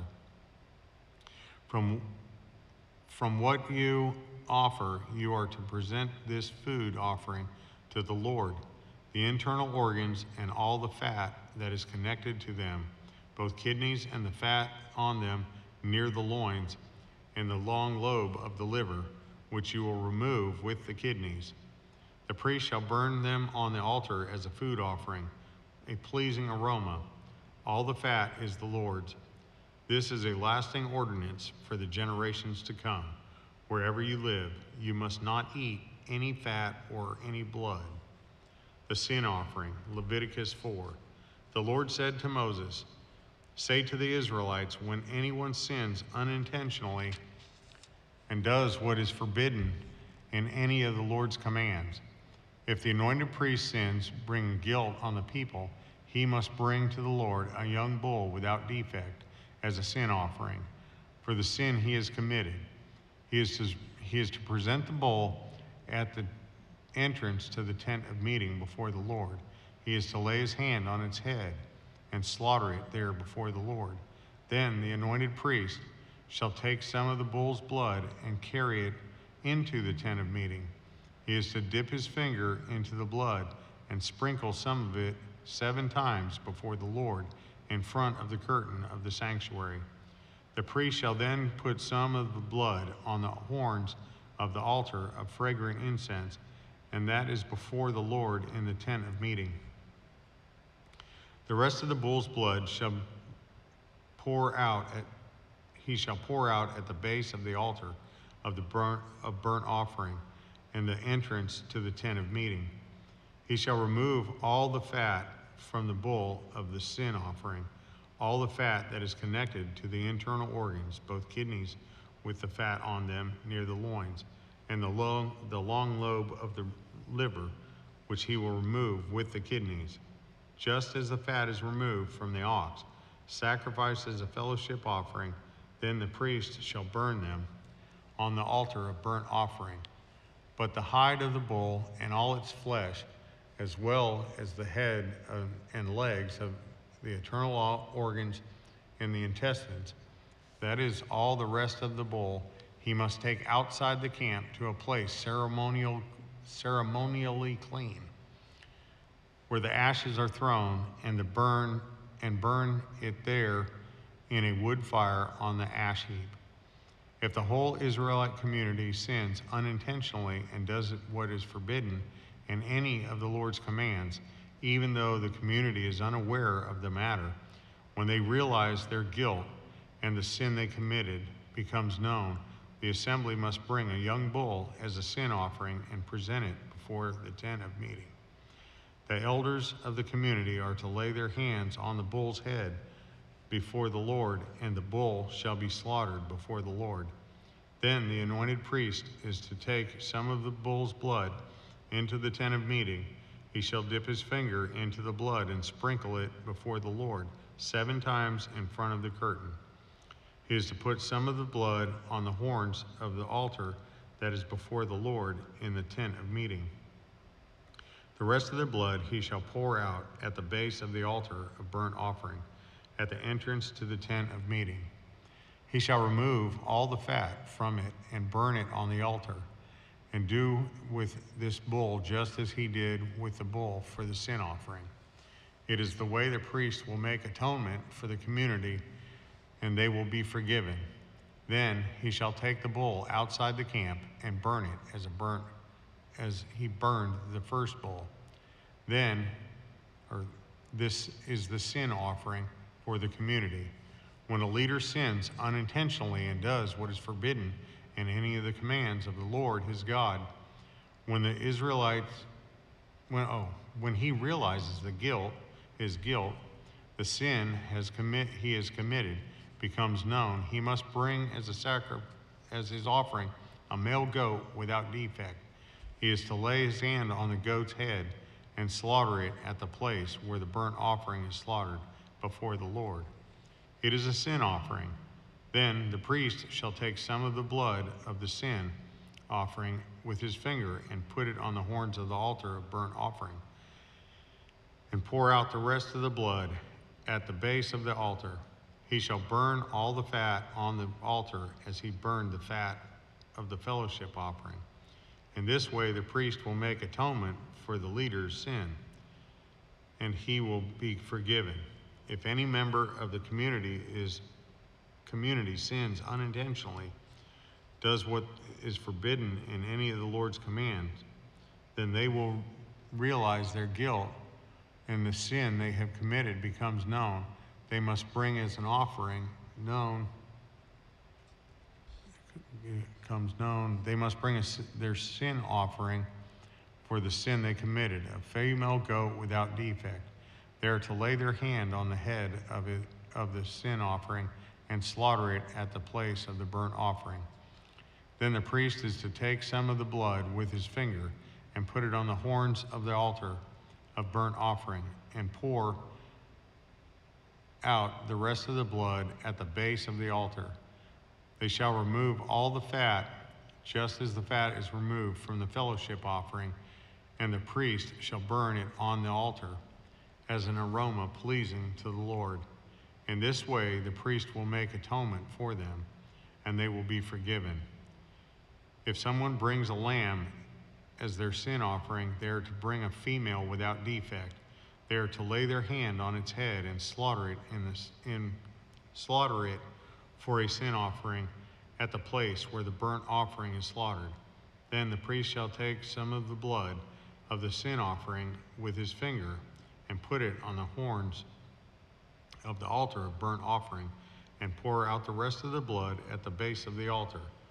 They shall remove all the fat, just as the fat is removed from the lamb of the fellowship offering, and the priest shall burn it on the altar, on top of the food offering presented to the Lord.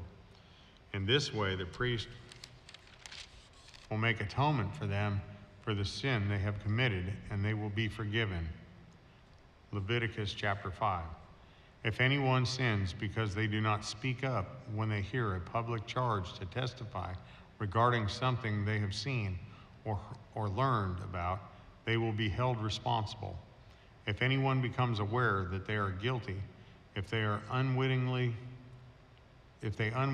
touch anything ceremonially unclean, whether the carcass of an unclean animal, wild or domestic, or any unclean creature that moves along the ground, and they are unaware that they have become unclean, but then come to realize their guilt, or if they touch human uncleanliness, anything that would make them unclean, even though they are unaware of it, but then they learn of it and realize their guilt, or if anyone thoughtlessly takes an oath to do anything, whether good or evil, in any matter one might carelessly swear about, even though they are unaware of it, but then they learn of it and realize their guilt. When anyone becomes aware that they are guilty of any of these matters, they must confess in what way they have sinned. As a penalty for the sin they have committed, they must bring to the Lord a female lamb or goat from the flock as a sin offering, and the priest shall make atonement for them for their sin. Anyone who cannot afford a lamb is to bring 2 doves or 2 young pigeons to the Lord as a penalty for their sin, one for a sin offering and the other for a burnt offering. They are to bring them to the priest, who shall first offer the one for the sin offering. He is to wring its head from its neck, not dividing it completely, and is to splash some of the blood of the sin offering against the side of the altar. The rest of the blood must be drained out at the base of the altar. It's a sin offering. The priest shall then offer the other as a burnt offering in the prescribed way and make atonement for them for the sin they have committed, and they will be forgiven.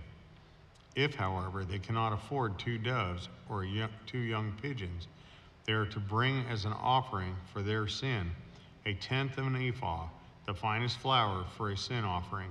They must not put olive oil or incense on it, because it is a sin offering. They are to bring it to the priest, who shall take a handful of it as a memorial portion and burn it on the altar on top of the food offerings presented to the Lord. It is a sin offering. In this way, the priest will make atonement for them for any of these sins they have committed, and they will be forgiven. The rest of the offering will belong to the priest, as in the case of the grain offering. The guilt offering. The Lord said to Moses, when anyone is unfaithful to the Lord by sinning unintentionally in regard to any of the Lord's holy things, they are to bring the Lord as a penalty a ram from the flock, one without defect of the proper value in silver, and with the proper value in silver, according to the sanctuary shekel. It is a guilt offering. They must make restitution for what they have failed to do in regard to the holy things, pay an additional penalty of a fifth of its value, and give it all to the priest. And the priest will make atonement for them with the ram as a guilt offering, and they will be forgiven. Okay, thank you.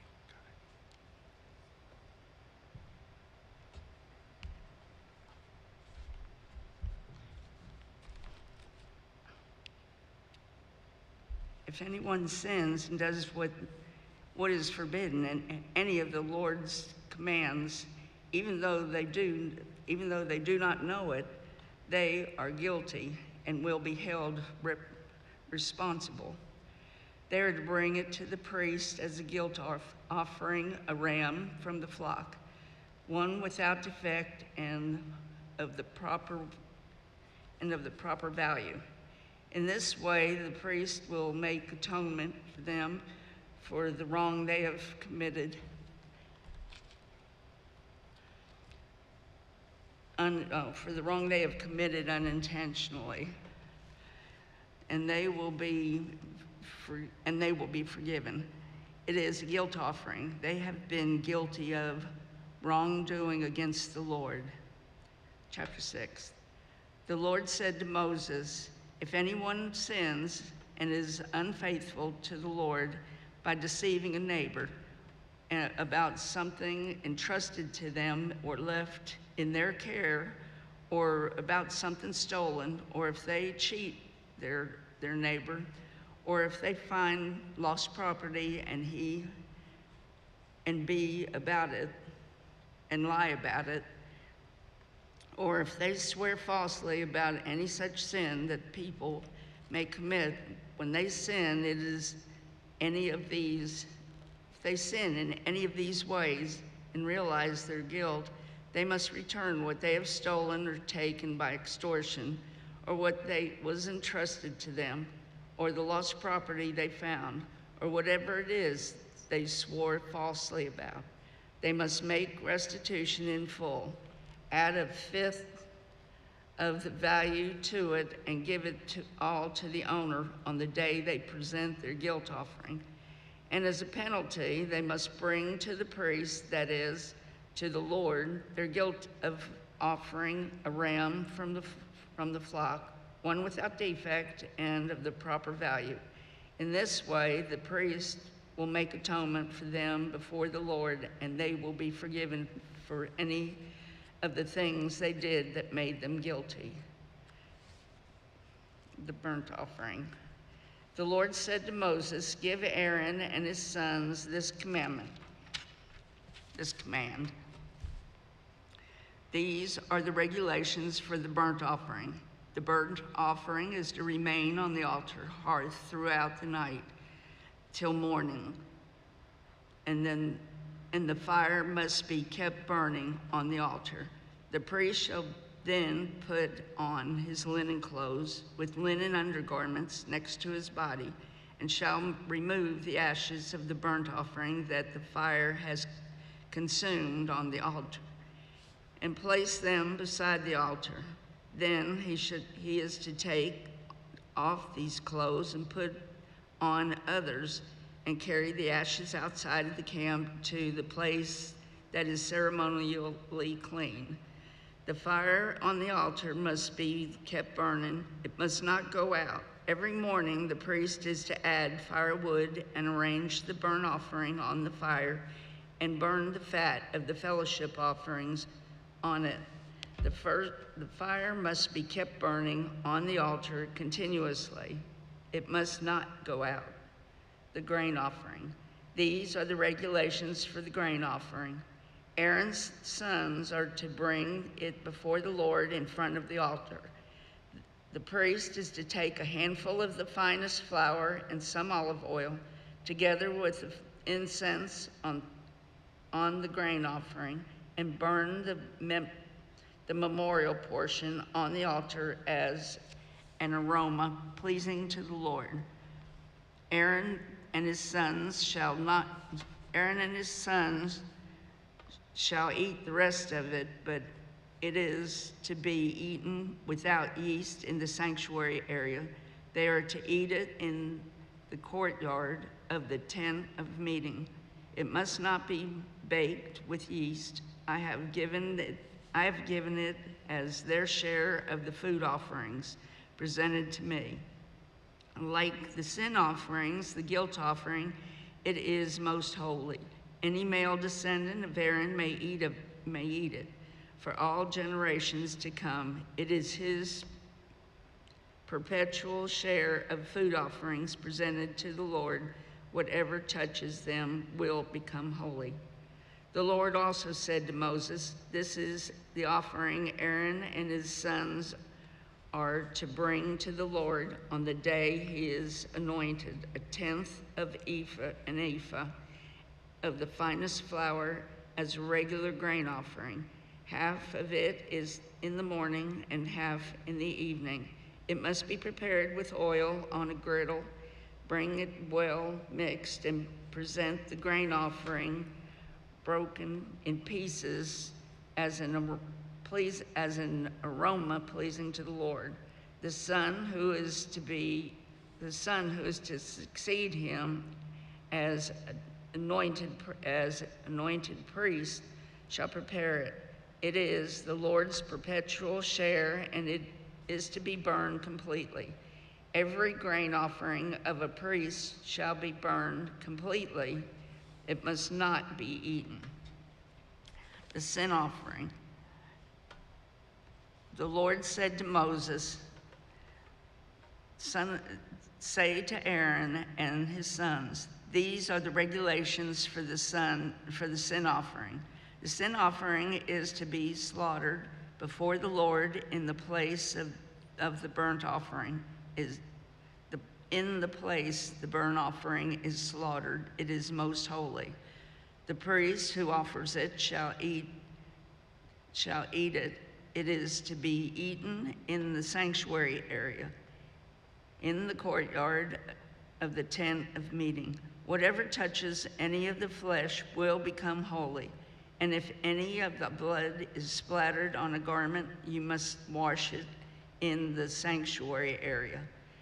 The clay pot the meat is cooked in must be broken, but if it is cooked in a bronze pot, the pot is to be scoured and rinsed with water. Any male in the priest's family may eat. It is most holy.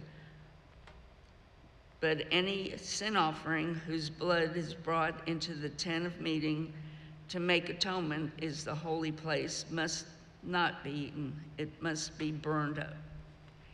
The guilt offering, chapter 7. These are the regulations for the guilt offering, which is most holy.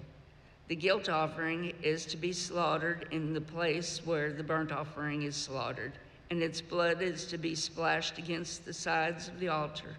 All its fat shall be offered, the fat tail, the fat that covers the internal organs, both kidneys with the fat on them, near the loins, and the long lobe of the liver, which is to be removed with the kidneys. The priest shall burn them on the altar as a food offering presented to the Lord. It is a guilt offering. Any male in a priest's family may eat, but it must be eaten in the sanctuary area. It is most holy. The same law applies to both the sin offering and the guilt offering. They belong to the priest who makes atonement with them. The priest who offers a burnt offering for anyone may keep his hide for himself. Every grain offering baked in an oven or cooked in a pan or on a griddle belongs to the priest who offers it. And every grain offering, whether it is mixed with olive oil or dry, belongs equally to all the sons of Aaron, the fellowship offering. These are the regulations for the fellowship offering. Anyone may present to the Lord.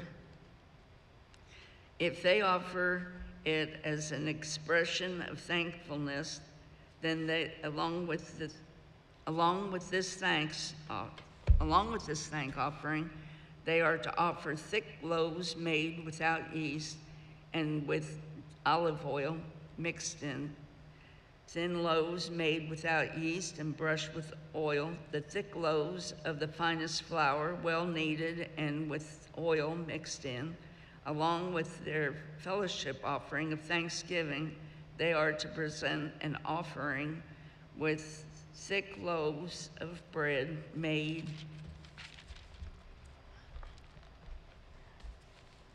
with yeast.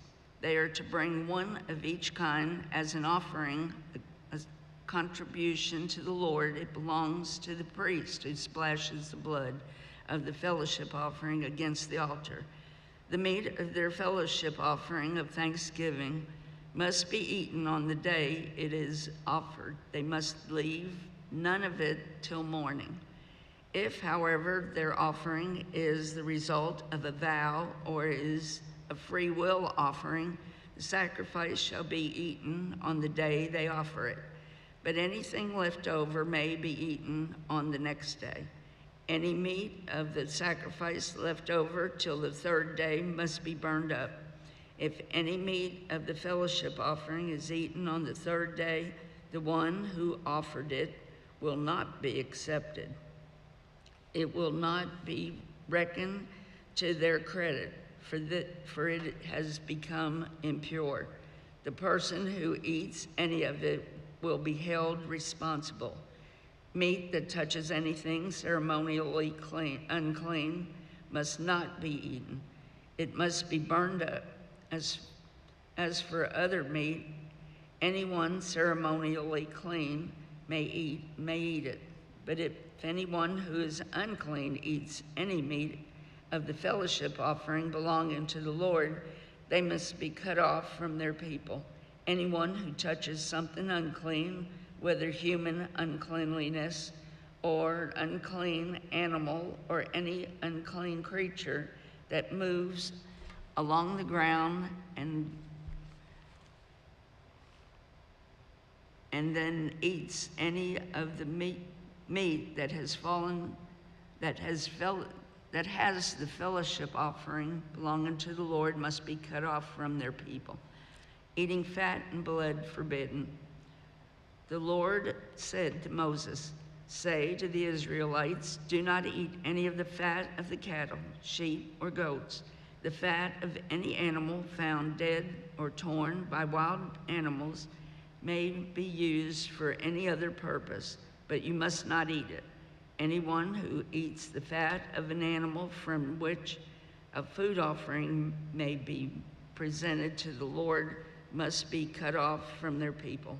And whenever you live, you must not eat the blood of any bird or animal. Anyone who eats the blood must be cut off from their people." The priest's share.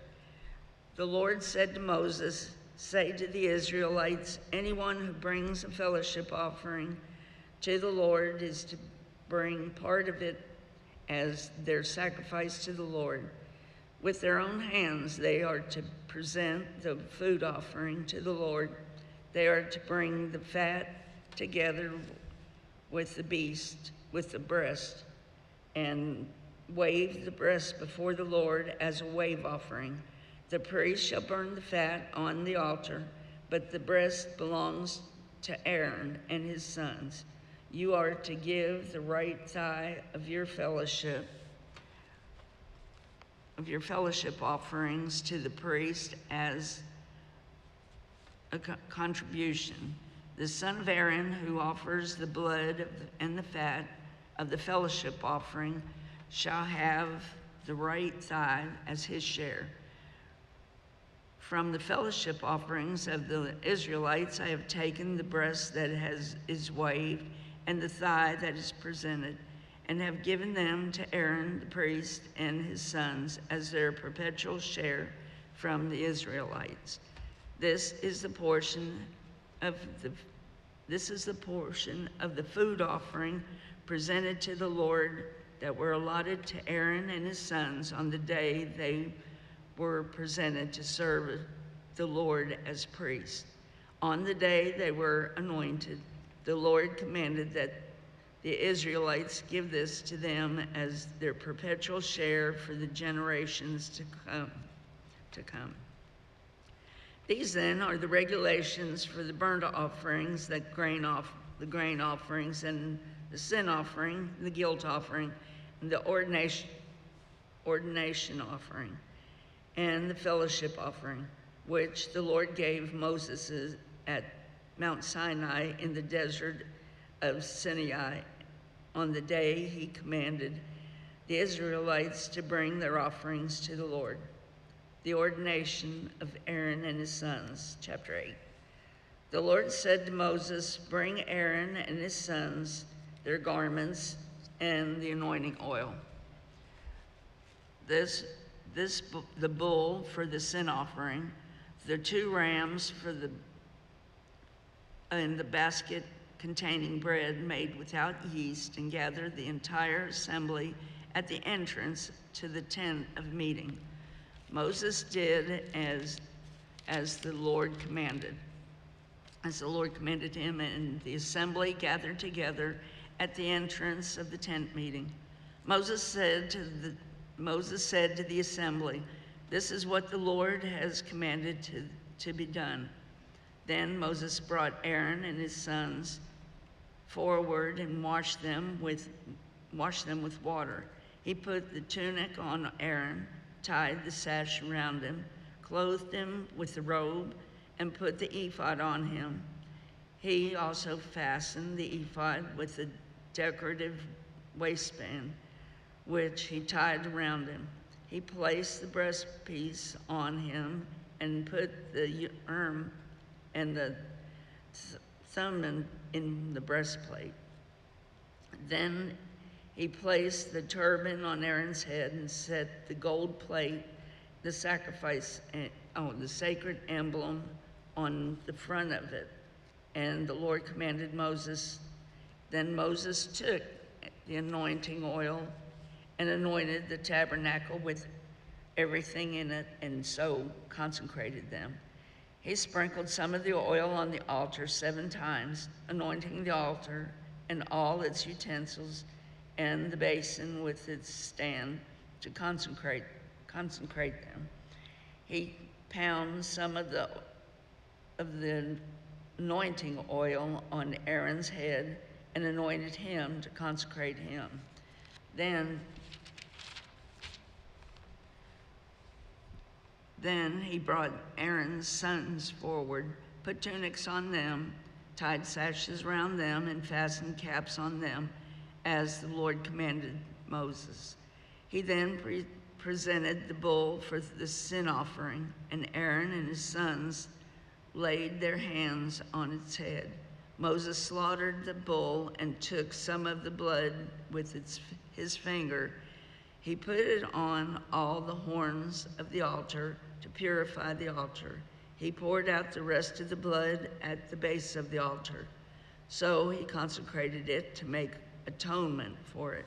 Moses also took all the fat around the internal organs, the long lobe of liver, and both kidneys and their fat. He burned them on the altar. But the bull with its hide and its flesh and its intestines he burned up outside the camp, as the Lord commanded Moses. He then presented the ram for the burnt offering, and Aaron and his sons laid their hands on its head. Then Moses slaughtered the ram and splashed the blood against the sides of the altar. He cut the ram into pieces and burned the head, the pieces, and the fat. He washed the internal organs and the legs with water and burned the whole ram on the altar. It was a burnt offering, a pleasing aroma, of food offering presented to the Lord, as the Lord commanded Moses. He then presented the other ram for the ordination, and Aaron and his sons laid their hands on its head. Moses slaughtered the ram and took some of the blood and put it on the lobe of Aaron's right ear, on the thumb of his right hand, and on the big toe of his right foot. Moses also brought Aaron's sons forward and put some of the blood on the lobes of their right ears and on the thumbs of the right hands and on the big toes of their right feet. Then he splashed blood against the sides of the altar. After that, he took the fat tail, all the fat around the internal organs, the long lobe of liver, both kidneys, and their fat, and the right thigh. And from the basket of bread without yeast, which was before the Lord, he took one thick loaf with olive oil mixed in it, and one thin loaf, and he put these on the fat portions and on the right thigh. He put all these in the hands of Aaron and his sons, and they waved them before the Lord as a wave offering. Then Moses took them from their hands and burned them on the altar on top of the burnt offering as an ordination offering, a pleasing aroma of food offering presented to the Lord. Moses took the breast, which was his share of the ordination ram, and waved it before the Lord as a wave offering, as the Lord commanded Moses. Then Moses took some of the anointing oil and some of the blood from the altar and sprinkled them on Aaron and his garments and on his sons and their garments. So he consecrated them and their garments. So he consecrated Aaron and his garments and his sons and their garments. Moses then said to Aaron and his sons, "Cook the meat at the entrance to the tent of meeting and eat it there with the bread from the basket of ordination offerings, as I commanded. Aaron and his sons are to eat it. Then burn up the rest of the meat and the bread. Do not leave the entrance to the tent of meeting for 7 days until the days of your ordination are completed, for your ordination will last 7 days. What has been done today was commanded by the Lord to make atonement for you. You must stay at the entrance of the tent of meeting day and night for 7 days and do what the Lord requires, so you will not die, for that is what I have been commanded." So Aaron and his sons did everything the Lord commanded through Moses. Chapter 9, the priests begin their ministry. On the 8th day, Moses summoned Aaron and his sons and the elders of Israel. He said to Aaron, take a bull calf for your sin offering and a ram for your burnt offering, both without defect, and present them before the Lord. Then say to the Israelites, take a male goat for a sin offering, a calf and a lamb, both a year old and without defect, for a burnt offering, and an ox and a ram for a fellowship offering to sacrifice before the Lord, together with grain offerings mixed with olive oil, for today the Lord will appear to you. They took the things Moses commanded to the front of the tent of meeting, And the entire assembly came near and stood before the Lord. Then Moses said, "This is what the Lord has commanded you to do, so that the glory of the Lord may appear to you." Moses said to Aaron, "Come to the altar and sacrifice your sin offering and your burnt offering, and make atonement for yourself and the people. Sacrifice the offering that is for the people and make atonement for them as the Lord has commanded." So Aaron came to the altar and slaughtered the calf as a sin offering for himself. His sons brought the blood to him, and he dipped his finger into the blood and put it on the horns of the altar. The rest of the blood he poured out at the base of the altar.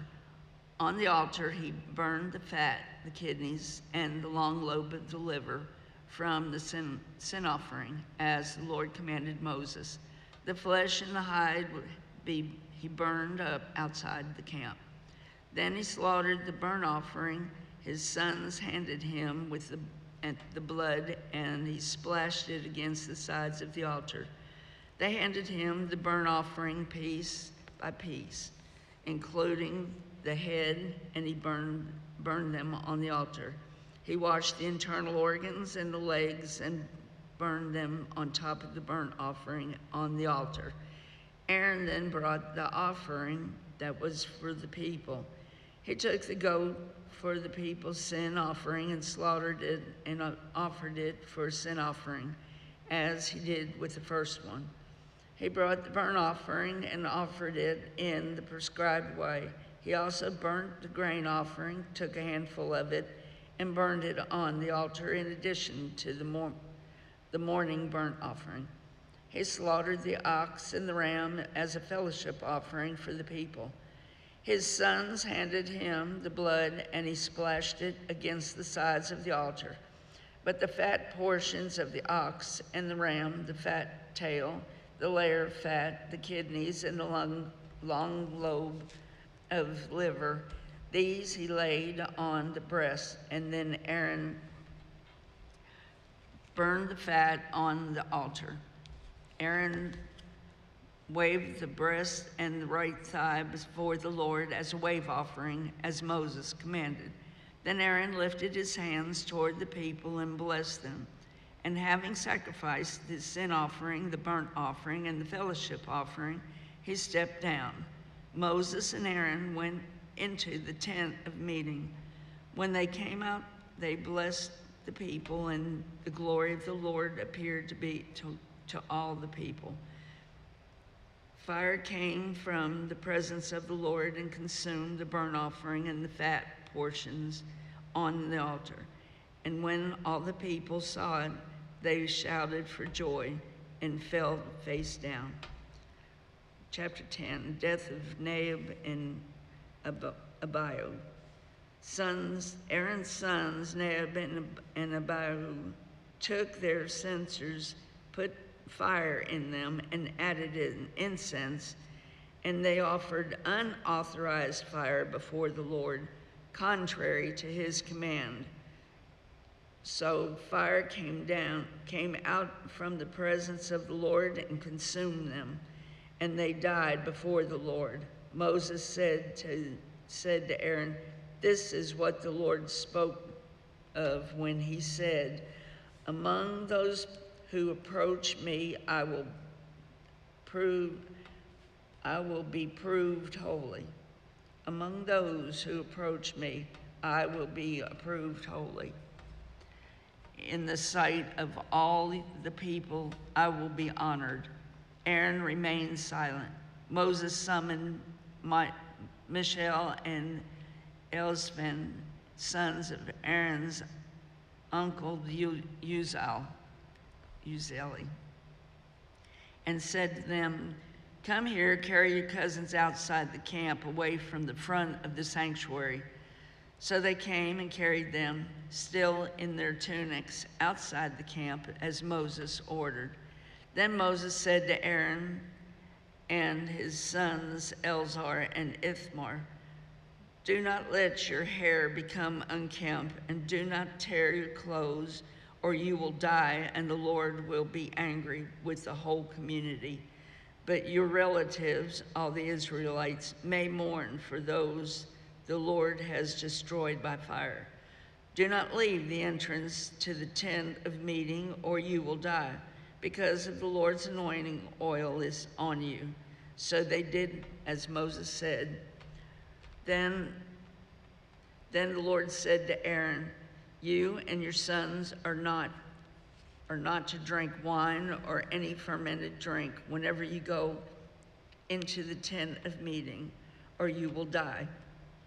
This is the lasting ordinance for the generations to come, so that you can distinguish between the holy and the common, between the unclean and the clean, and so you can teach the Israelites all decrees the Lord has given them through Moses.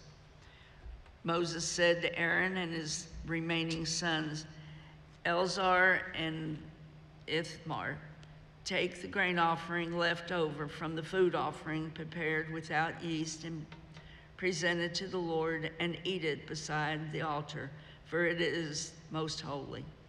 Eat it in the sanctuary area, because it is your share and your son's share of the food offerings presented to the Lord, for so I have been commanded.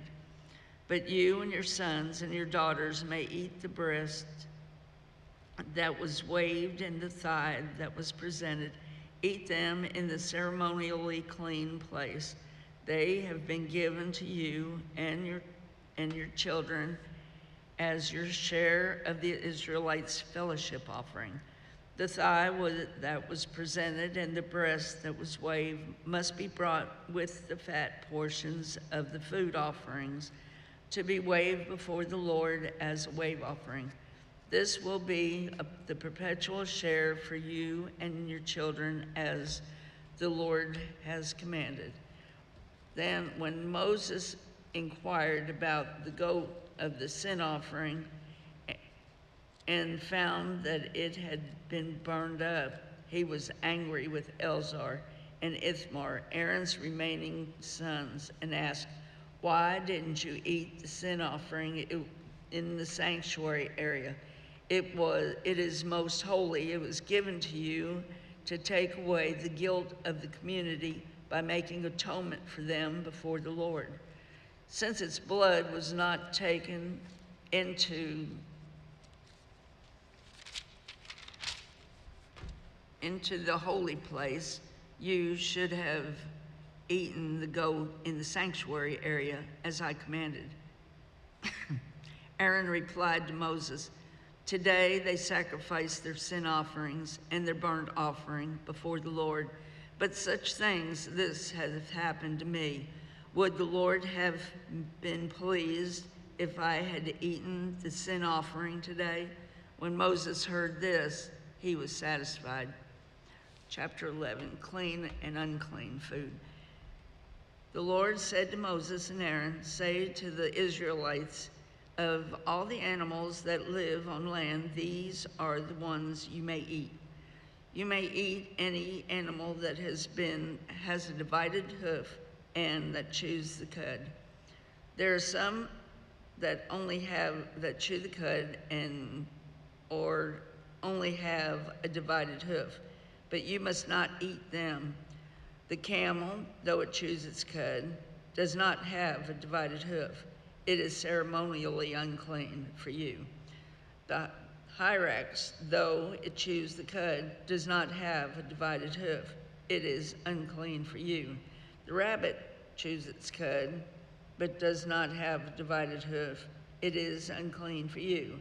And the pig, though it has a divided hoof, does not chew the cud. It is unclean for you. You must not eat their meat or touch their carcasses. They are unclean for you.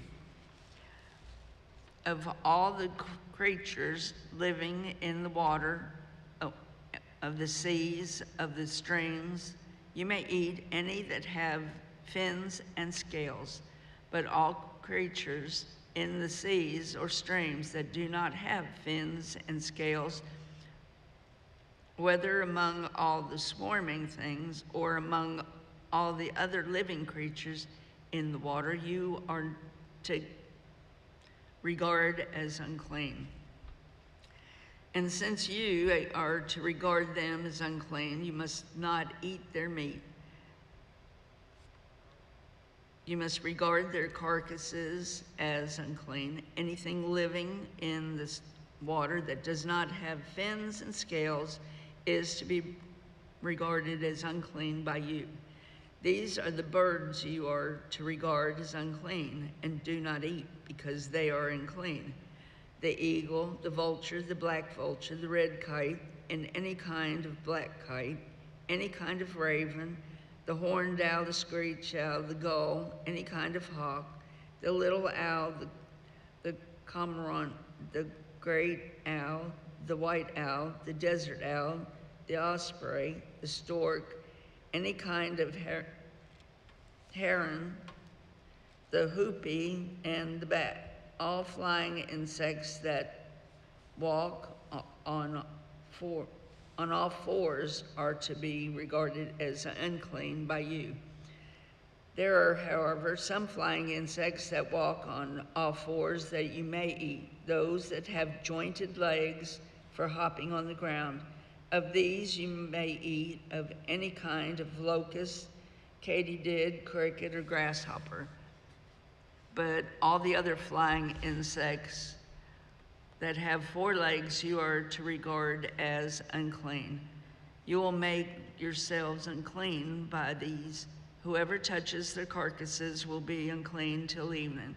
Whoever picks up one of these carcasses must wash their clothes, and they will be unclean till evening. Every animal that does not have a divided hoof or that does not chew the cud is unclean for you. Whoever touches the carcasses of any of them will be unclean. Of all the animals that walk on all fours, those that walk on their paws are unclean for you. Whoever touches their carcasses will be unclean till evening. Anyone who picks up their carcasses must wash their clothes, and they will be unclean till evening. These animals are unclean for you. Of all the animals that move along the ground, these are unclean for you: the weasel, the rat of any kind, of great lizard, the gecko, the monitor lizard, the wall lizard, the skink, the chameleon. Of all these that move along the ground, these are unclean for you. Whoever touches them when they are dead will be unclean till evening. When one of these dies and falls on something, that article, whatever its use, will be unclean, whether it is made of wood, cloth, hide, or sackcloth. Put it in the water, it will be unclean till evening.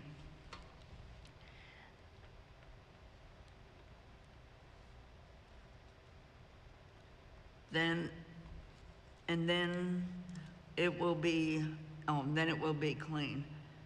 If one of them falls into a clay pot, everything in it will be unclean. If you must break the pot. Any food that you are allowed to eat that has come in contact with water from any such pot is unclean, and it's any liquid that is drunk from such a pot is unclean. Anything that one of their carcasses falls on becomes unclean. An oven or cooking pot must be broken up. They are unclean, and you are to regard them as unclean. A spring, however, or a cistern for collecting water remains clean, but anyone who touches one of these carcasses is unclean. If a carcass falls on any seeds that are to be planted, they remain clean. But if water has been put on the seed and the carcass falls on it, it is unclean for you. If an animal that you are allowed to eat dies anyone who touches its carcass will be unclean till evening. Anyone who eats from its carcass must wash their clothes, and they will be unclean till evening. Anyone who picks up the carcass must wash their clothes, and they will be unclean until evening. Every creature that moves along the ground is to be regarded as unclean. It is not to be eaten. You are not to eat any creature that moves along the ground, whether it moves on its belly or walks on all fours or on any feet or on many feet. It is unclean. Do not defile yourselves by any of these creatures. Do not make yourselves unclean by means of them or be made unclean by them. I am the Lord your God. Consecrate yourself and be holy, because I am holy. Do not make yourselves unclean by any creature that moves along the ground. I am the Lord who brought you up out of Egypt to be your God. Therefore be holy, because I am holy. These are the regulations concerning animals, birds, every living creature that moves about in the water, and every creature that moves along the ground. You must distinguish between the unclean and the clean, between the living creatures and the living creatures that may be eaten and those that may not be eaten. Chapter 12, purification of childbirth, after childbirth. The Lord said to Moses, say to the Israelites, a woman who becomes pregnant and gives birth to a son will be ceremonially unclean for 7 days, just as she is unclean during her monthly period. On the 8th day, the boy is to be circumcised. Then the woman must wait 33 days to be purified from her bleeding. She must not touch anything sacred or go to the sanctuary until the days of her purification are over. If she gives birth to a daughter for 2 weeks, and 2 weeks, a woman will be unclean as during her period. Then she must wait 66 days to be purified from her bleeding. When the days of her purification for a son or daughter are over, she is to bring to the priest at the entrance to the tent of meeting a year-old lamb for a burnt offering, and a young pigeon or a dove for a sin offering. He shall offer them both before the Lord to make atonement for her, and then she will be ceremonially clean from her flow of blood. These are the regulations for the woman who gives birth to a boy or a girl. But if she cannot afford a lamb, she is to bring 2 doves or 2 young pigeons, one for a burnt offering and the other for a sin offering. In this way, the priest will make atonement for her, and she will be clean. Chapter 13, regulations about defiling skin disease. The Lord said to Moses and Aaron, when anyone has a swelling or a rash or a shiny spot on their skin that may be defiling skin disease, they must be brought to Aaron, the priest, or one of his sons who is a priest, one of his sons who is a priest. The priest is to examine the sore on the skin, and if the hair in it has turned white and the sore appears to be more than skin deep, it is a defiling skin disease.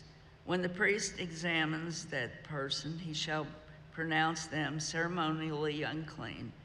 If the shiny spot on the skin is white but does not appear to be more than skin deep, and the hair in it has not turned white, the priest is to isolate the affected person for 7 days.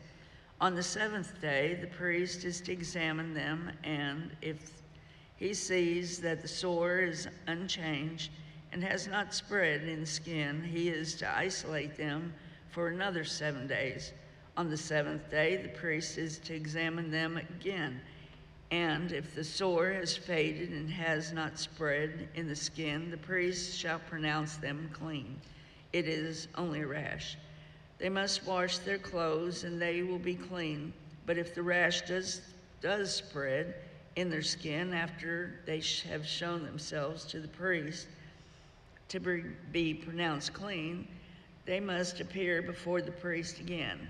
The priest is to examine that person, and if the rash has spread in the skin, he shall pronounce them unclean. If it is a defiling skin disease, when anyone has a defiling skin disease, they must be brought to the priest. The priest is to examine them, and if there is a white swelling in their skin that has turned the hair white, and if there is raw flesh in the swelling, it is a chronic skin disease, and the priest shall pronounce them unclean. He is not to isolate them, but they are already unclean. If the disease breaks out all over the skin, and so far as the priest can see, covers all the skin of the infected person from head to foot, the priest is to examine them, and if the disease has covered their whole body, he shall pronounce them clean. Since it has all turned white, they are clean.